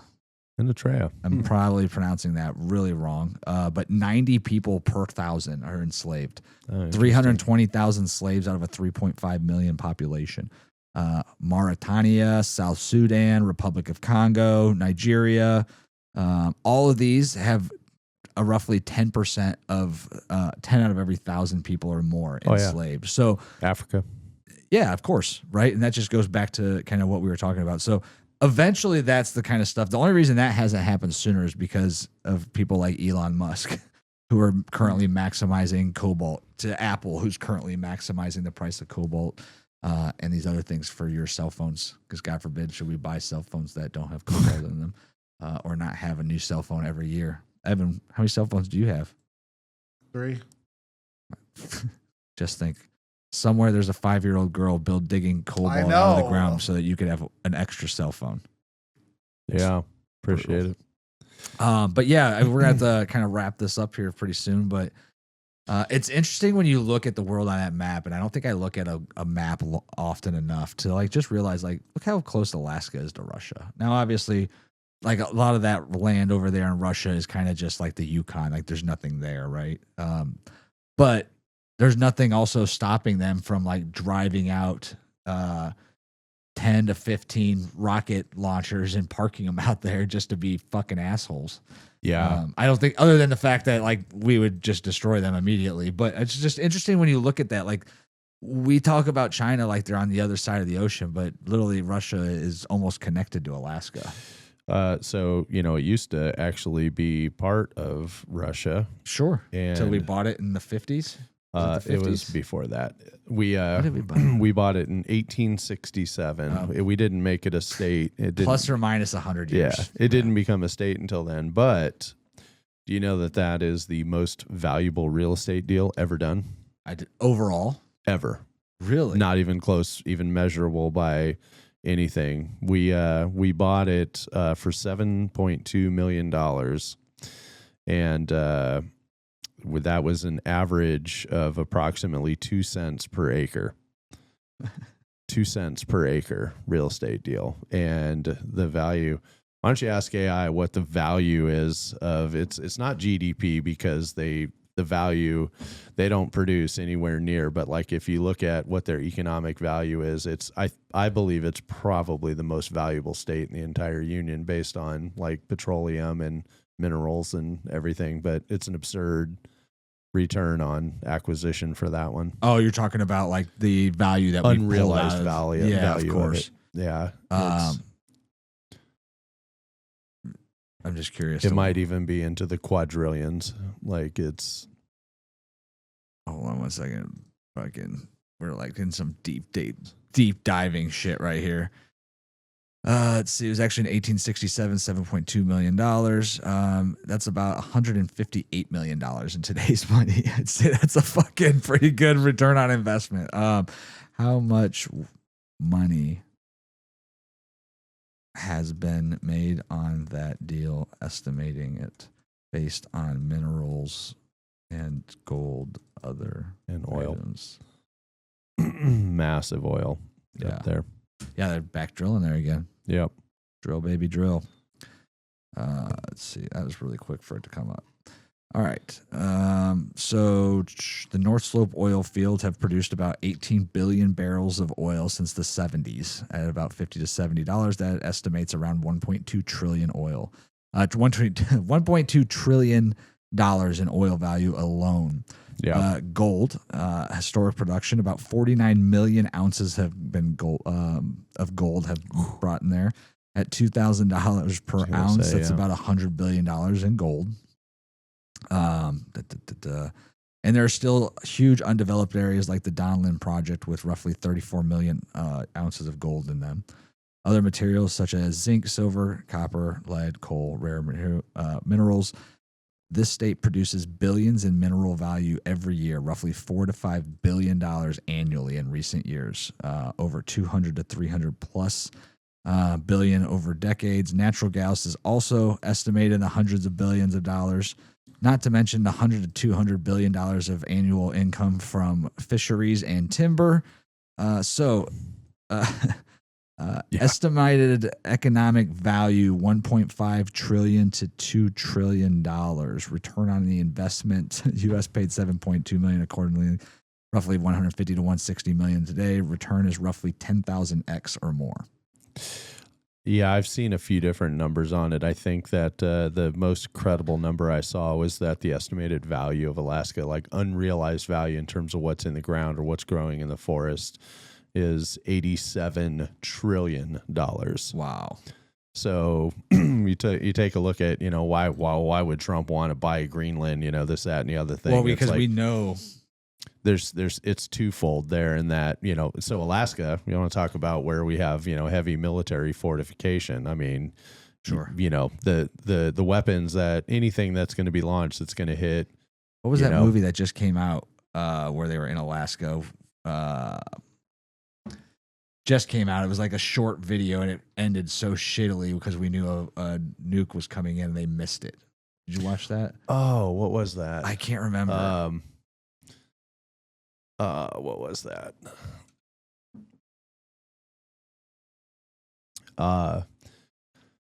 Yeah. While you're looking that up, I guess just rounding out my thoughts on all of those things, like there's some other sort of reason that we don't quite understand here that we're going back to House of Dynamite. That's what it was. Yeah. There's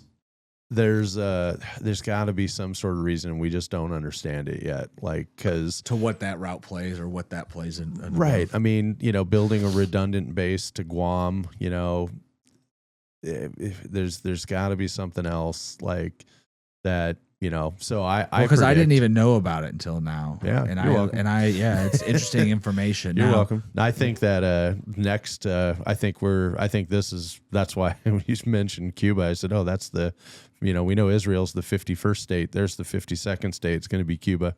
Of course. I'd say Cuba is going to be colonized like Puerto Rico I'll be interested to was. see what happens to Cuba here in the next 30 days. I don't think there'll be any military action. I think that'll be one that just handles itself. That's going to be Marco Rubio's. That's his little baby. Yeah. That's going to be. That's going to be what gets him into the White House in the future. Well, and I think the problem is right now, the reason this Iranian thing is the IRGC is no joke, and they've still got that population of Iran scared to come outside, scared to raise up. Yeah. I'd be interested to see what raise up happens here in the next 30 days, because it's. Now they're starting to target IRGC bases, headquarters. I've seen estimates of from 10,000 to up to 100,000 IRGC troops have been killed. I don't know how accurate either of those numbers are because we're not going to get real access and real data to them. But ultimately, like I've heard there's some rumors about, you know, kind of some people that are disappearing right now and kind of just like already starting to what's the word I'm looking for? Escape their military, hide from their military. The other real Iranian military, right? Like their day-to-day kind of is very much similar to Ukraine's, in fact, that they're inscripted. They're kind of forced to be in that military. They don't have the same weapons. They don't have the same gear. They're very, very, very reduced as far as who they are. They're more of like, you know, I tell people all the time, like when they said, were you scared when you go into Iraq? And I was like, yeah, I was scared for like the first 30 seconds. And then it kind of like went into like, this is embarrassing, because once we crossed through over that berm, the rounds green tracers kind of light the sky up, but ultimately they were so far over our head because you had guys that were buried in the ground, that were not looking, that were literally just holding their guns up and just firing. And then after that first magazine cleared, they basically like just threw it out. Hands were up. They were, as soon as you got within range, like they were done. And then they would just swarm you as far as surrendering, being said. So I think that's kind of what Iran's normal army is. For the most part, rockets, all that's taken. I do fear like there is that possibility that this goes like Iraq, and just you have to put boots on ground though for that to happen. That's what I mean, is that we have to have a deal with them. A deal has got to be made here pretty quickly. Otherwise, this is going to, it's one of those things, like even if we just said, okay, we're finished here and, you know, we're done and, you know, nothing good's going to come of it. They'll rebuild stronger, and then they'll get more people here, or, you know, other countries that's what I feel happens if we don't start olive branching it and turning it in, which was like what happened in Iraq. We basically fired everybody, killed everybody, and then that created their insurgency. Like their military just went home. You have to remember, these are hardliners. It'd be no different than if our own country was attacked and invaded. Like I'm a hardcore, you know, I'm pro-US. Like you're never going to take that freedom away from me. So yeah, while you're like surrounding and destroying all our military bases and that, I am still going to have my weapons. They're going to be hidden, and I'm going to be waiting for the opportunity to take out 1, 2, 3 of you at a time. I used to go to work to do this, and then, okay, I guess that's done, but I'm not going to stop protecting my house. Right, like, exactly. And my family and wife and kids. Right. So, like, those hardliners that truly believe in the Iranian regime that's taken over for the last 40 years or whatever it is, 50 years, like, they don't disappear. Yeah. Like, they might hide, but ultimately, then you're going to have the fight of a population that's not armed, a population that's very impoverished, that's hungry, that's starving, and you're asking them to take over because they have the numbers, but they're not going to even know who to trust. Right. Like right. their neighbor, who they've known has been in the IRGC for his entire life, they're still going to be afraid to talk to him about anything, right? And that IRGC member is still going to be like, they're being suspicious, and I can't imagine what that life would be like. It's got to be pretty crazy, you know? I know we got to move on to our last couple of topics, but I do want to just say one last thing on this right here. I'm just going to ask this and see what your read is on this. Do you think Tucker Carlson is fucking crazy? No. Yeah? No, I think Tucker Carlson is pretty fucking smart. No? Do you think he's acting crazy? I haven't watched his last 2 or 3 podcasts because there's a lot of people that are kind of like against him right now. Yeah. But I think some of them act crazy. Like, I think Laura Loomer's a little crazy. So let me reframe that up real quick. Like, do you think Tucker Carlson is reacting to Iran like Candace Owen is reacted to Charlie Kirk? Yes.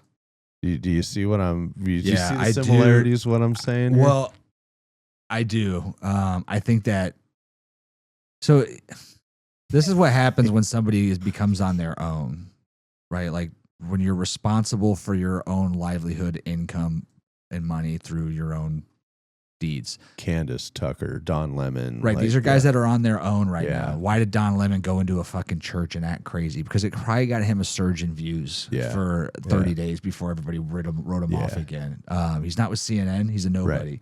Like, frankly, other than the fact that he's controversial once in a while because he's lunatic, nobody would listen to him. Like, a left-wing Democrat would not listen to him on a day-to-day basis unless they wanted to be like, oh, he's insane. So what I think, I love Tucker Carlson and his ability to, like, kind of think outside the box, you know, and look at some different angles and have some open conversations and dialogue and kind of look at things like, I feel like he's truly American first. I think he hates Iran because he knows we have our own problems here.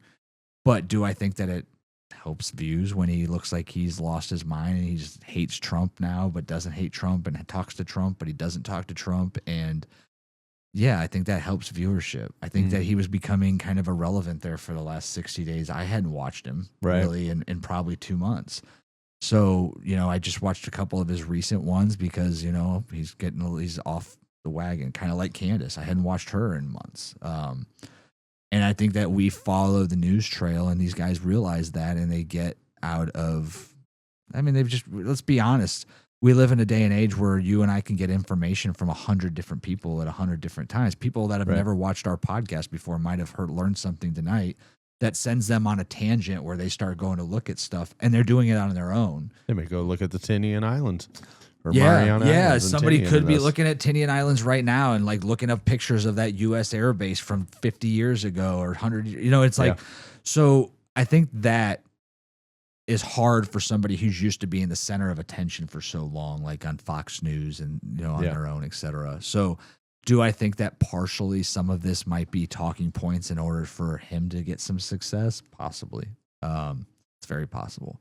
It could be very possible that I'm looking at Iran through rose-colored glasses and thinking that we're going to see world peace and that the war in Russia and Ukraine is going to end because of I think that there's an ultimate power play that Trump is utilizing oil for to create. I think he wants world peace. 100%. You go back to the Middle East deal that he struck in his last office that Abraham nobody Accords. Ever talks about. Yeah, Abraham Accords. Right? I think that's what he wanted. I mean, there's so many things that Trump did in his last that nobody talks about. The $500 million money that went towards minors in college and black communities and stuff.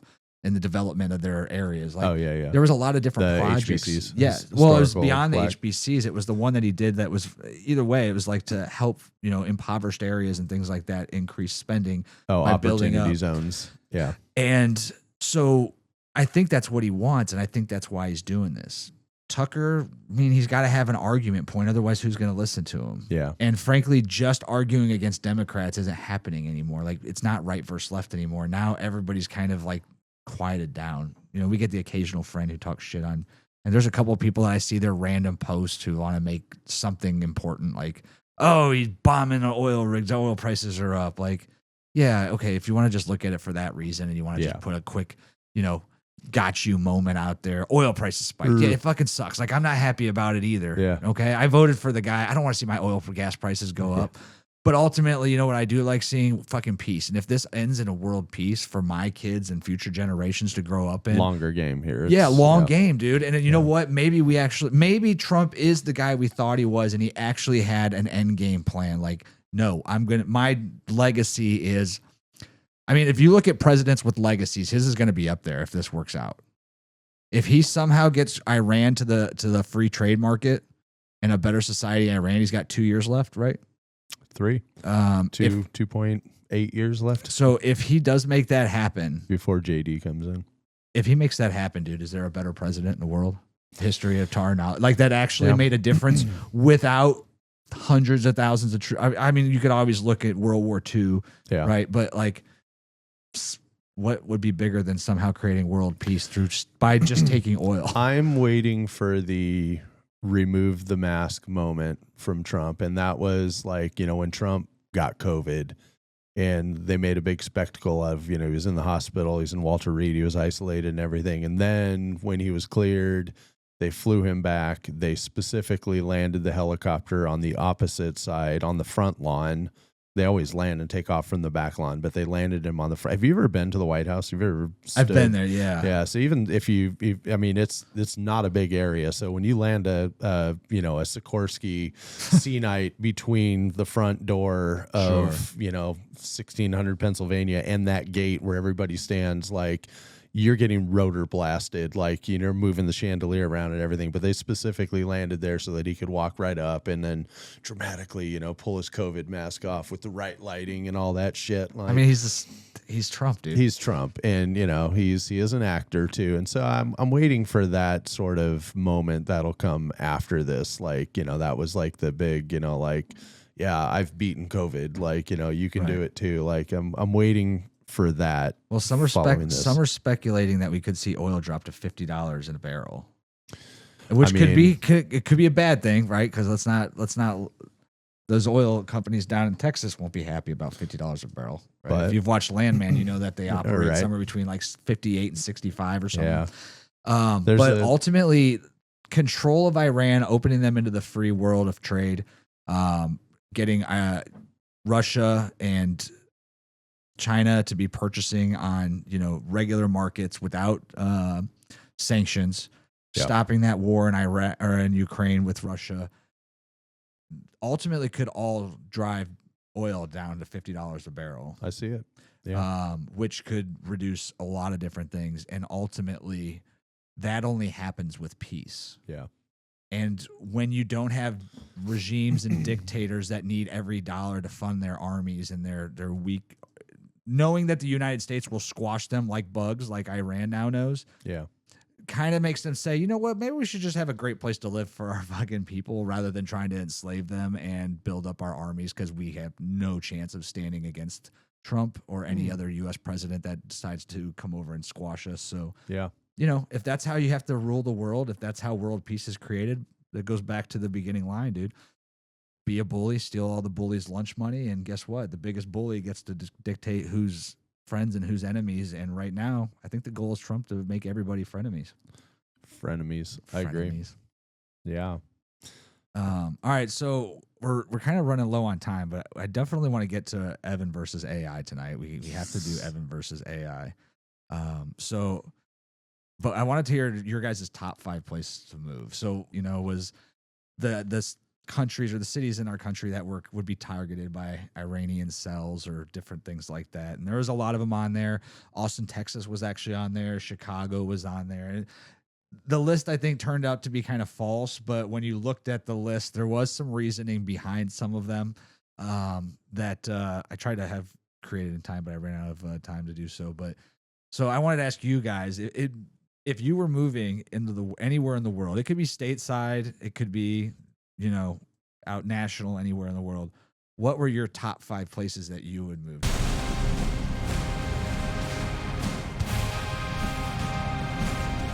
Do you want to go? Evan, what's your number 5? What's your know, number 5? Not your first number, not your number 1. Let's leave some suspense for the people out there. Evan, what's your number 5 place you would move Switzerland. to? And why Switzerland? It's a high value country. High salaries out there, good health care, good people. It's also one of the most expensive places Yes, to that's live. what I'm saying. It's very Yeah, I think you pay $1 to use the bathroom Yeah. in Switzerland. Mm-hmm. Awesome rest stops though. Yeah. Good chocolate. Good transportation out there. Oh, it's the chocolate. That's Yes! Transportation's okay. It's not Yeah. that. It's not like it is in the rest of Europe. Yeah. It's free. The train is free in Switzerland. Right, The but I entire mean, system it's is free, yeah, but right. That is true. yeah. So that's my number 5. Okay, and what's your number 4? Number 4 is New It's Zealand. cold. Wait, hold on. It's cold in fucking Switzerland. Yeah, You I'll like the go- cold weather? I don't mind the He's a diabetes. fucking I run polar bear. hot. Yeah, I'm a fucking polar bear too. I run hot because of the diabetes. All right, number 4. New Zealand. I was gonna. Have you been to New Zealand? No, I have never been to New Zealand. I was gonna do New Zealand? Zealand, New Zealand, or Germany. Okay. The only problem is I've been to Germany. I've been to Hamburg, Germany. So Ham- I've, That's a Hamburger? very poor representation of Germany, I know. Why were you in Hamburger, Germany? Because I had a foreign exchange friend. He stayed with us when I was in high school. hamburger. Yeah, and I hung out with him and his family for about a week out there in like early 2012. Okay. He also went to the red light district. Yeah, I'm not gonna say yes or no about that too. All right, so your number 4 is New Zealand. Why New Zealand?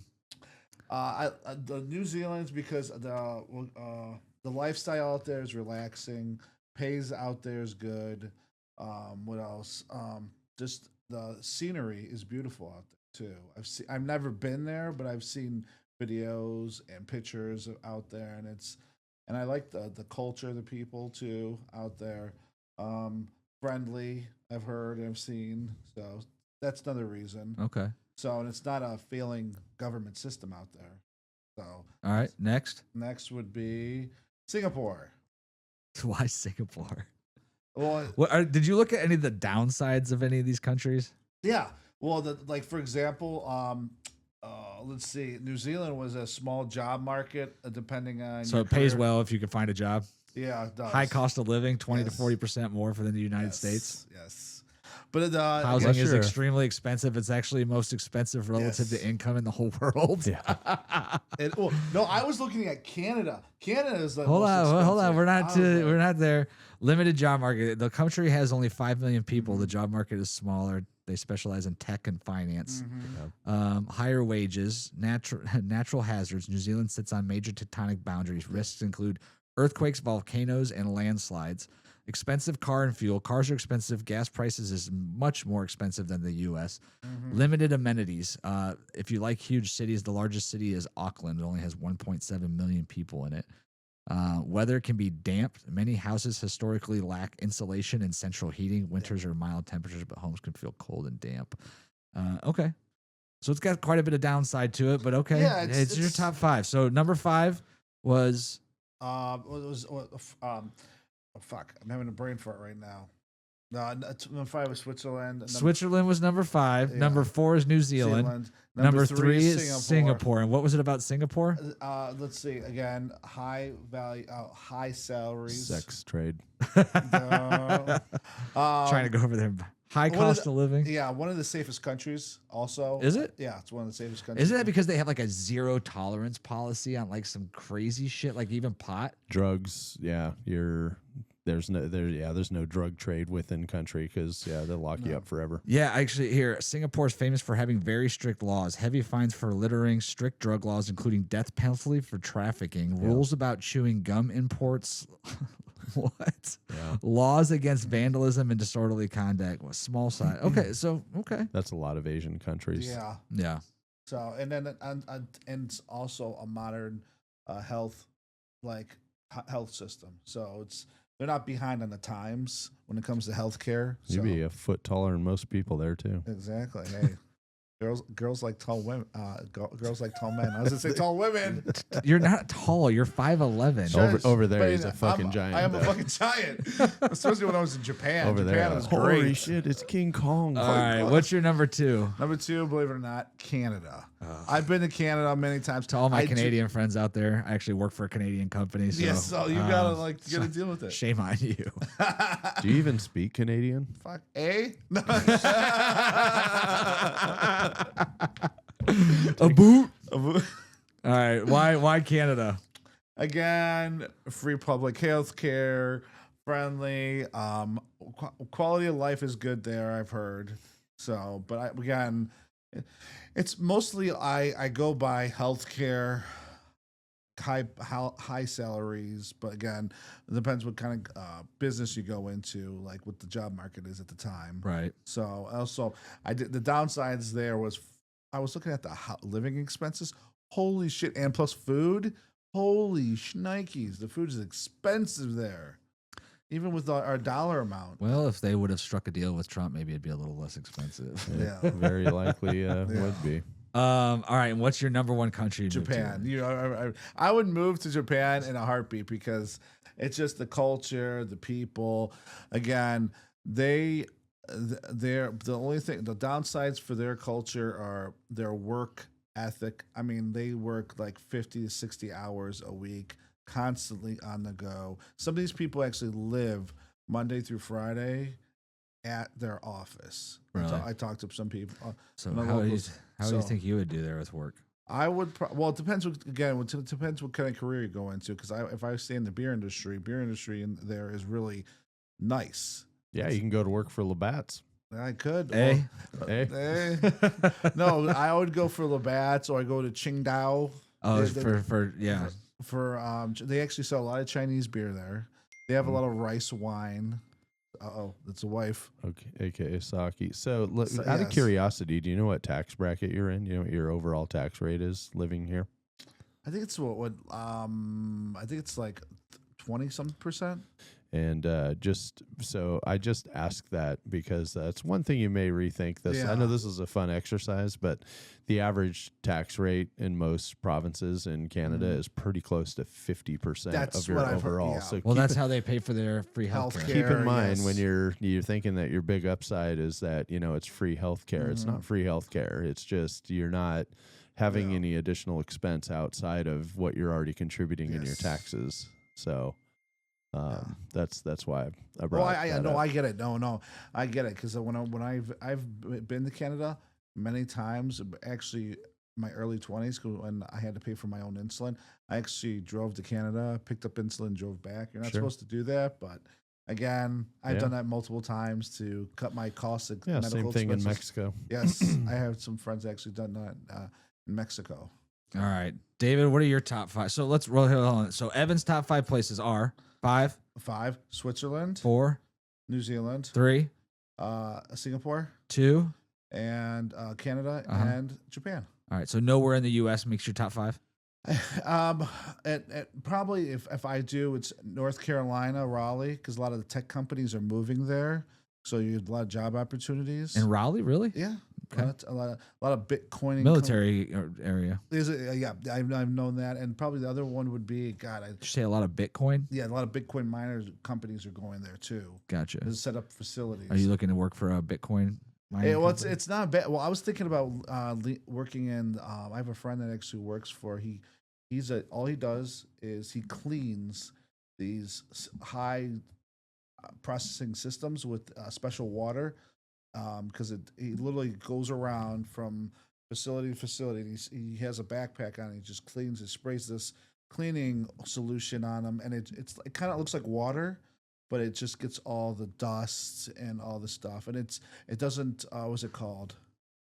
what's the word I'm looking for? Conduct electricity, so they can spray with this kind of liquid. Gotcha. And it just cleans it off, and he gets paid really well. So that's what you want to do with yourself? Okay. If it pays me well, but the last place would be Austin, Texas, because I know there's a lot of Because Victoria's there. Victoria's there. That's one reason. The other reason is there's a growing market there.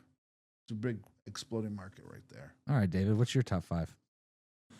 My top 5. Well, let's see. Did you get a chance to put anything down? I know you've been busy. I did. Yeah. No, I just trying to prioritize of where I would think that they would be, and I think I have it. Okay. Number 5, I would say, would be kind of anywhere in Scandinavia. Norway, Sweden, Finland, and for the reason of tall, blonde hair, steel blue eyes, and in shape. Talking about go for the girls. He's going for the girls. The women there. So, we would say that we'll put, and I just made it broad because, Norway, Sweden, Finland. I mean, why pick one? They're all basically the same thing. Fair enough. So I'd put that at number 5. Okay. Number 4, let's go Germany. Wow. Number 1, I mean, reason is, sprechen Sie Deutsch, und klein bisschen. I would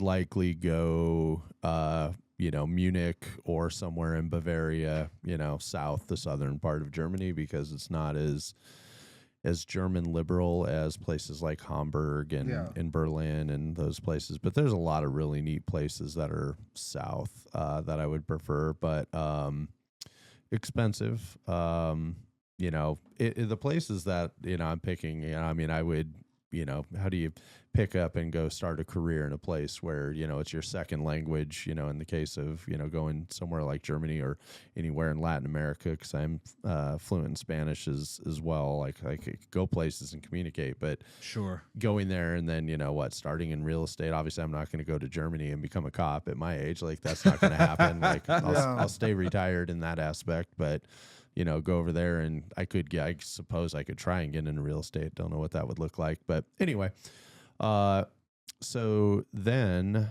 let's see, I'll go with this for, number 3, and I would say California, and I would say either Lake Tahoe or San Diego, and I would say, why. And it would be lifestyle. That would be the upside. Both are beautiful, awesome places to live. Tahoe's amazing.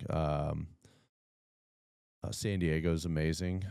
Sure, there's job opportunities and things like that. I mean, imagine if I lived in Tahoe, I would be, probably ski patrol in the winter, and during the summer, I'd probably be a fucking tour guide or something. I don't know, whatever there is to do. Like, not high paying jobs in those areas. There are actually casinos you can go work at there. I could probably go be like a director of security or something at a casino, and that's a pretty well paying job. Like, so there would be some options. I wouldn't do it, but that would be a place that I would consider.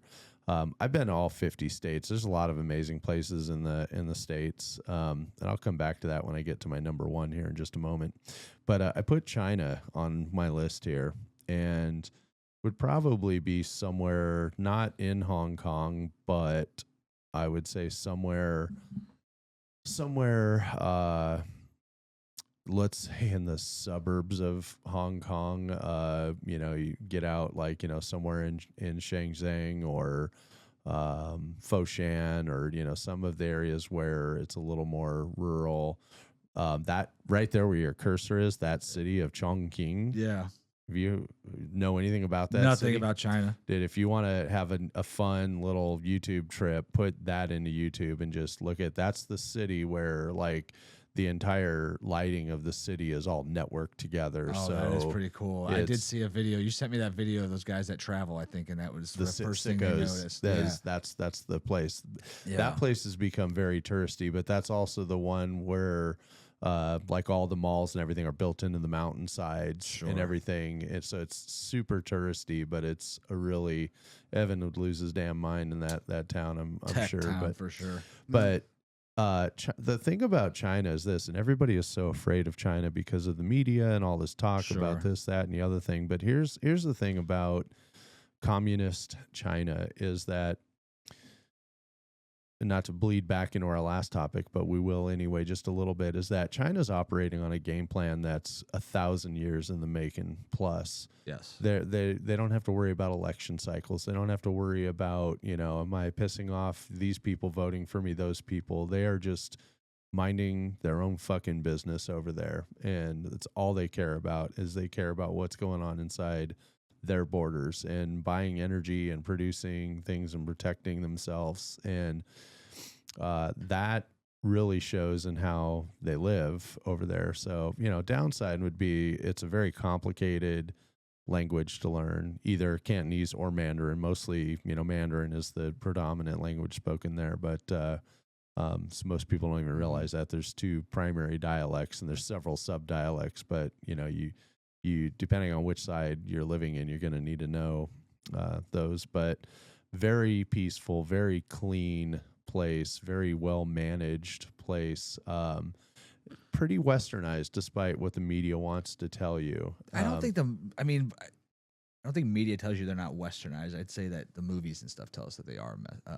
I think the media just scares you in the sense of dictatorship and what that looks like, or communism. There are more millionaires and billionaires in China than anywhere else in the planet. So there is absolutely opportunity to make money there and have a very successful life. There's a bigger middle class there than the rest of the world combined. Yeah. That's, so there's all of these things that, lean in the direction of, having would it be difficult to go there as a round eye? That's what they call us. We're round eyes. Are we a round eye? We're round eyes. To be a round eye and go there. Racist. Yeah. To be able to go there and, start a career and everything would be very difficult. All the places, obviously I'm on my back half of my life. So, I'm looking at things that I could do with my retirement and where I would go. And I think that's an interesting way to look at it too, right? Because when I looked at my top 5, I had to look at it as like a family, like not as a single guy. Like, if I was a single shit, I could even fucking live in Iceland if I had to. Yeah. Like, could pretty much run that country as a single 28-year-old Will McEwen, right? Like, so it's definitely how you expand on, where you pick these 5 places is interesting. So I had to, so I could have come up with 2 different lists. I could have come up with a list for, 23-year-old David, and then, today what that looks like. And so I'm looking at it through that lens of, how would I build a life in those places? And then number 1 on my list, believe it or not, is Ohio. And there's a number of reasons why. For me, it's tons of opportunity. We talked about GDP of the state earlier and opportunity and things that are happening here. There's a lot that's happening here, in this part of the country. Sure, we got all 4 seasons. It's freezing cold and then slightly less freezing cold and then a little bit less freezing cold. And then, hey, 2 weeks of summer is awesome.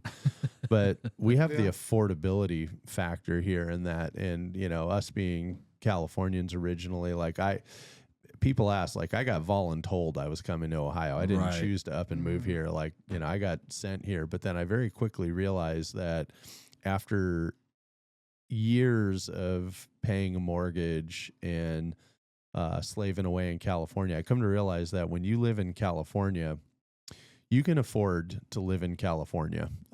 That's about it. I did pretty well, had a vacation place in Arizona, and, I worked, 60, 70, 80 hours a week for that. But if I maintained that work ethic my entire career and lived here, I would have already been to all 193 countries out there. And, I would have, definitely, when you live somewhere else where you have more manageable cost of living, you can afford to live a lot more life than you can than you're paying a $7,000 mortgage for, a 1,300 square foot house on a 2,500 square foot lot outside of Huntington Beach, California. And you're paying for parking, you're paying for tax, you're paying for this, you're paying for that.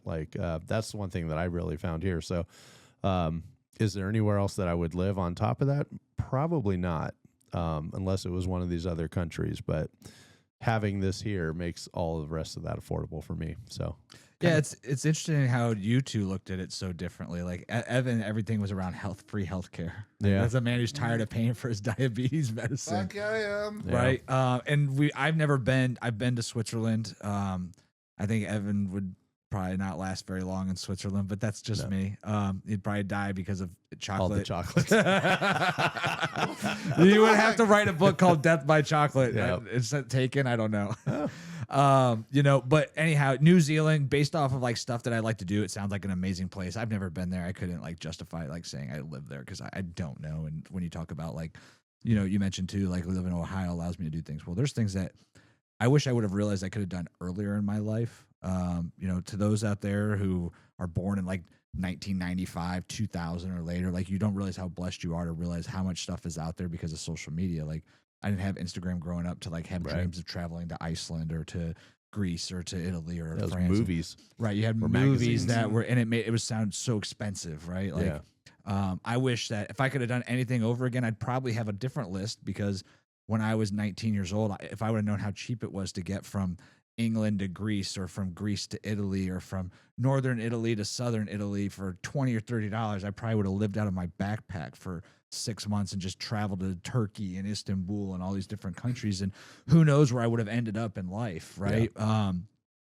So my list is just based off of kind of my own experiences and the fact that now I'm 43 years old. Like I still want to be able to see things in the world. So that's important to me. Like, you know, you mentioned Southern California. I love San Diego. Like I miss living in Southern California and having the beach 5 minutes from my house. And, you know, the Pacific Ocean versus the fucking Atlantic is like night and day for those of you who haven't experienced blue water, but you know, and rocks and everything else and shit in the fucking ocean. Like there's a big difference between the Pacific and the Atlantic here in the United States.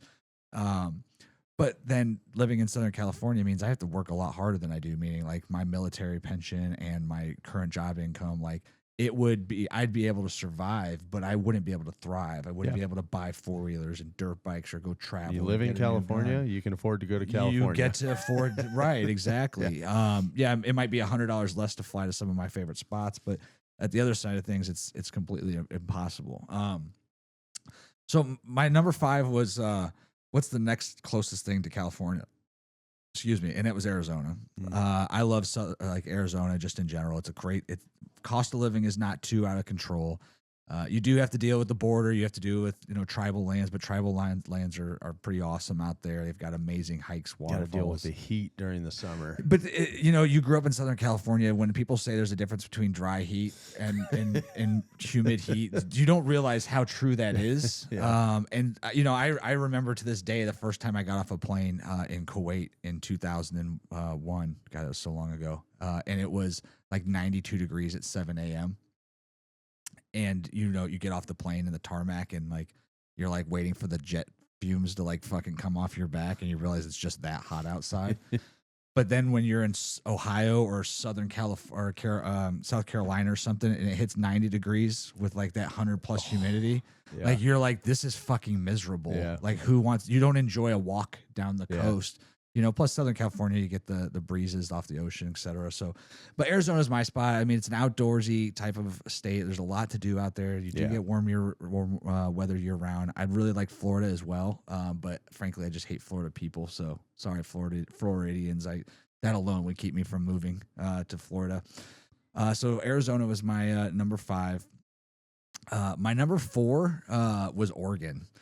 And actually, I you know what? Let me go back on that. I'm gonna call Oregon or my number 4 different. I'm actually gonna call my number 4 Greece, and particular Milos was the island I fell the most in love with. One, because it's small, it's very unpopulated, but there's tons and tons of dirt roads and trails that you could spend hours and hours traveling, whether it's on bike, 4-wheeler, your truck, whatever. A lot of like cool stuff out there to see, like abandoned mines and the water. Of course, you're in the middle of the Mediterranean, so it's crystal clear blue waters. Half the island's basically shut down for like 6 months out of the year when it's not tourist season. So it's like literally the ultimate fishing town where you're just sitting there barefoot on the beach with like the other maybe 2,000 people that probably live on the island year round.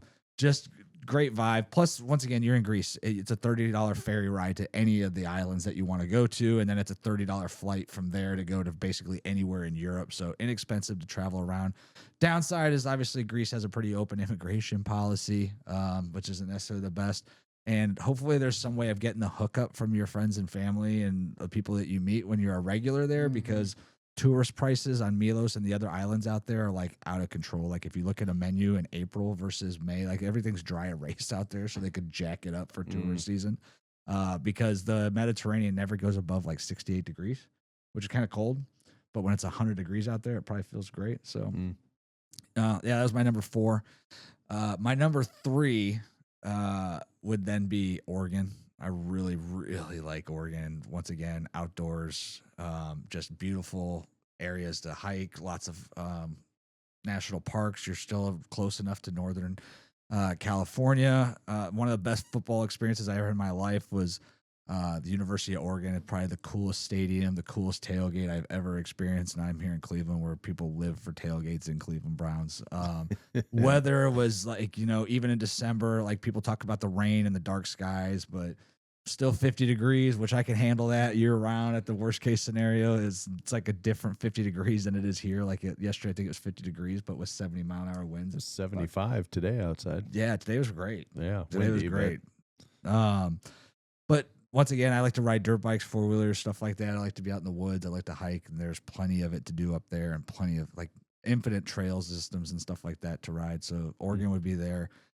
My number 2 for a lot of the similar reasons, but the other thing at the Oregon and my number 2, which is Tennessee, is very veteran friendly places.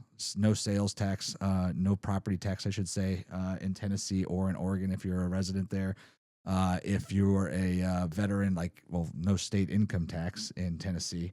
Very affordable to live, tons of places to visit. And once again, similar to Ohio, you're kind of like a central hub. Tennessee is only about 7 hours from here. So it's very easy to either get to the south or anywhere in the country. And to get out of it's not that difficult either. Plus, I like country music. Nashville, Knoxville, great areas.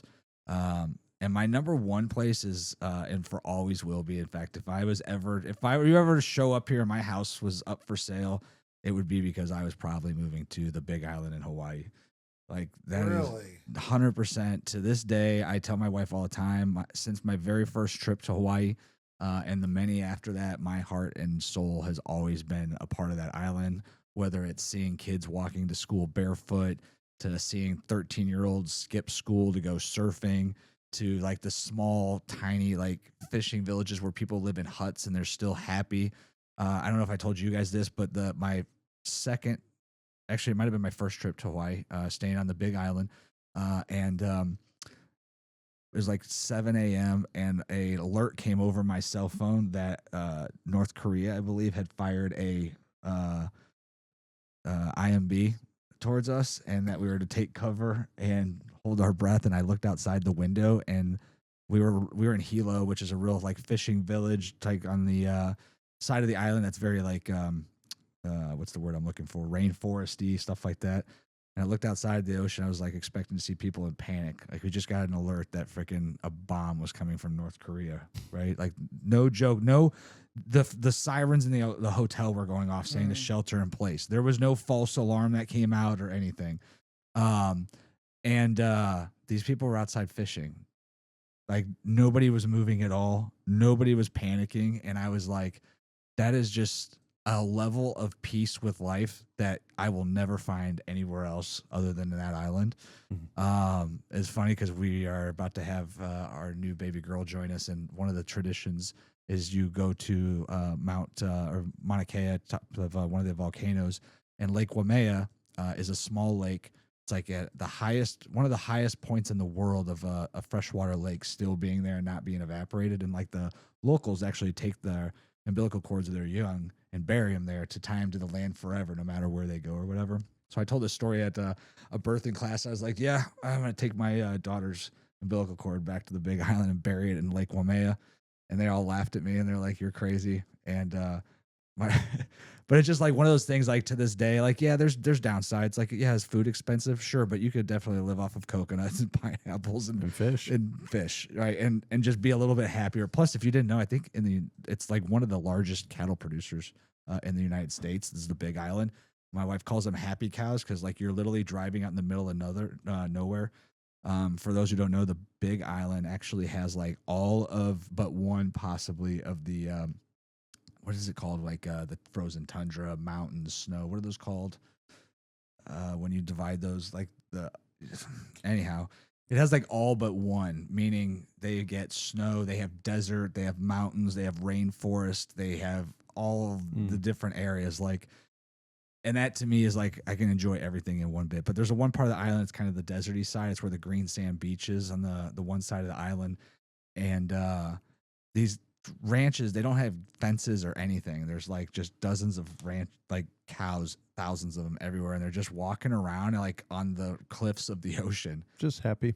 My wife's like, these got to be the happiest cows ever. Like when they eventually get slaughtered, and she's like, I mean, so what? They grew up like just looking out over crystal clear blue ocean.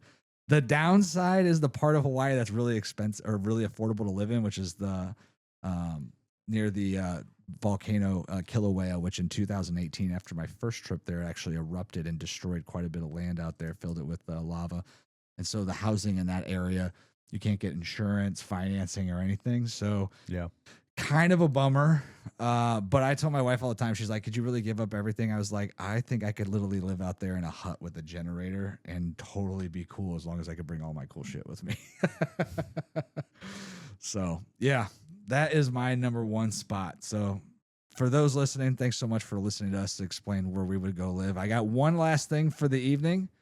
Evan, are you ready to take on AI? Sure. I'll be curious to see if my idea for one of the next ones would be similar. All right, Evan. You're sitting at the bar. Okay. Across from you is the most beautiful woman you've ever seen. She's everything that you could imagine. She's into anime. She likes to work out. She's got bigger biceps than you. Mm-hmm. She's probably taking a little bit of testosterone. Be able to find that clit. She looks at you across the bar and she just gives you kind of a nod. You come up to her and you got to use your best pickup line. What is it? I'm scared. I'm running away. What? That's my best pickup line. I'm running away. Just running away. Like you're going to say that to her? Yeah. You're going to walk right up to her and say, I'm scared. I'm running away from you. Yes. Okay. All right. And have you tried that pickup line before? Yes. Works. Yeah, you're fucking single. Yes, exactly. I stay single. I don't want to date anyone. No? Oh, Evan, you're ruining the bit. This is It's supposed to be true. you versus AI. You can't. Well, he didn't say date. He said. I know. I mean, saying like you're gonna walk. I do you think Evan would literally walk up to someone and be like, "I'm scared. I'm running away"? No, I think he would tell her that telepathically. Yes, I'd be like. So this girl's looking at you, thinking you're cute. Oh God, no, anime. no. She's into all that stuff, and you're running away from her. Oh yeah, no. All right, we're gonna have to fucking cut this part out because that's fucking lame. David, you got an idea for Evan? Because I could look up some of my other ones, but I'm gonna have to pull up my notes. So What? Yeah, I'm not using that. That shit's lame. For you guys listening, I'm sorry that you had to put up with that nonsense. I'm gonna make sure that Jesus Christ, dude. Huh. I mean, I would say that we would maybe benefit from using the time here to ask Grok and how we could encourage Evan to try a different approach than I'm scared. being scared shitless. All right, hold on a second. Evan, you're how old? 36. You were 36 years old, and your ideal woman is sitting and giving you clear, visible signs of interest, and you are fearful of walking over and starting a conversation with her? Yes.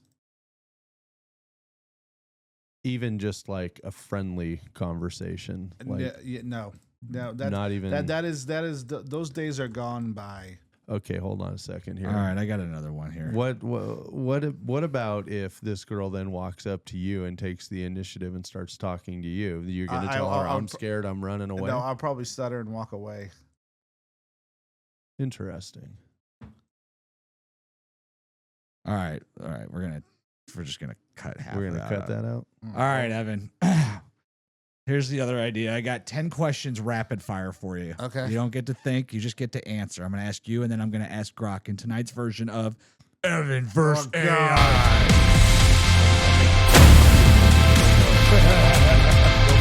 All right. Question number 1. What technology will replace smartphones within 20 years? Tablets. Okay. Which country will be the largest and most powerful in 2050? What? Which country will be the world's most powerful in 2050? Probably the U.S. Will humans live on Mars in the next 30 years? Yes or no? No. What job will disappear because of AI first? Warehouse workers. What sport will become the most popular in the world in 20 years? Football. Not the one you were thinking of. Just the rugby football. Rugby. Okay. Will cash disappear in the future? Yes. What will be the next trillion-dollar industry? AI technology. Which social media platform will die first? Facebook. What is the biggest threat to humanity right now? People. What invention will change daily life the most in the next decade? Cyber. I can't even say the word. Enchanted out developer stutter. Papa, please don't do this to me. Cybernetics. Cybernetics. All right. Whew. That was pretty close. Did you get any of that written down? Yeah, isn't Cybernetics the name of the company from Terminator? Terminator?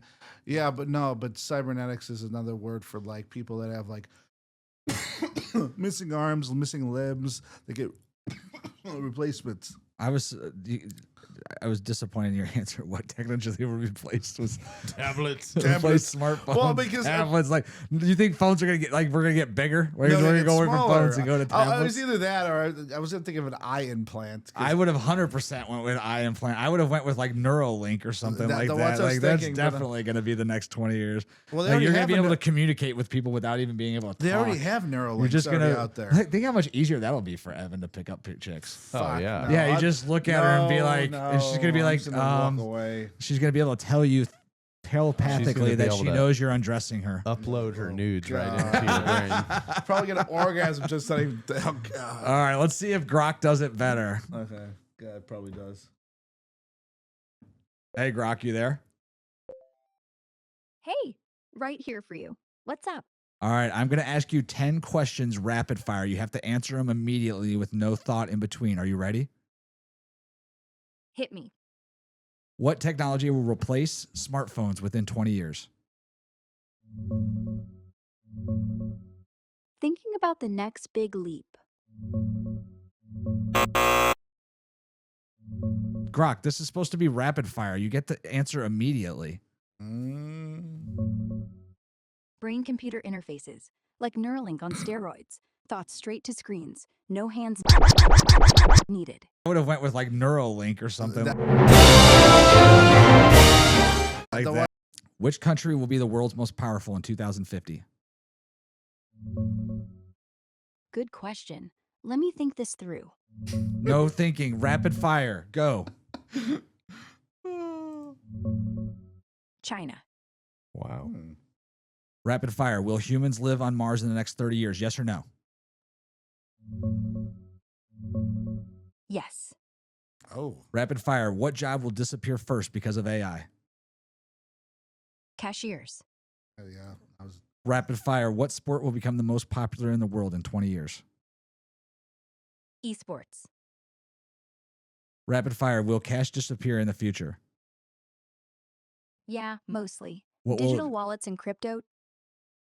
Rapid fire. What will be the next trillion-dollar industry? Space tourism. Rapid fire. Which social media platform will die first? TikTok. Ooh. Rapid fire. What is the biggest threat to humanity right now? Climate change. Rapid fire. What invention will change daily life the most in the next decade? Fusion energy. Cheap, clean power everywhere. No more bills. Wow. All right. So, First of all, Evan, I will give you the nod for understanding rapid fire faster than AI. Well, I think Congratulations. I think this one's got to go to Evan tonight, right? AI, you got to understand, it's still learning. It's adapting to what you're asking. So it's taking all the information that you're asking and trying to pull it from the web internet. Right. So Where were you taking your information from? From just common knowledge that I've picked up over the years. So you think in 20 years you're closer to tablets replacing the cell phone versus Neuralink? I was thinking, I don't know why I was thinking that, but hey, you said rapid fire. That's a thing that popped in my head. And you think $1 trillion industry? I said AI. What did they say? Space tourism. Space tourism. And then I mean, they also said we're going to get to Mars in 30 years. So that is living on the. Grok could be biased though. She is owned by Elon. This is true, but I would say the thing that I think is most interesting on there is China surpassing the U.S. How about that? I thought that was interesting too, but honestly, I thought that was who China. That's who I would have said. Yeah. Now I don't know if that's. I think that's just more so in the fact that, like you talked about, like they've been building an economy based off of just capturing energy whenever they possibly can at the cheapest dollar. Like right now, they're buying oil $10 less than we are. Right? Here's Here's the other thing. There's nobody in China over there on any platform or anything that's arguing whether or not women should be or men should be competing in sports. They're not having the discussion on whether guys should be cutting their dicks off. They're not.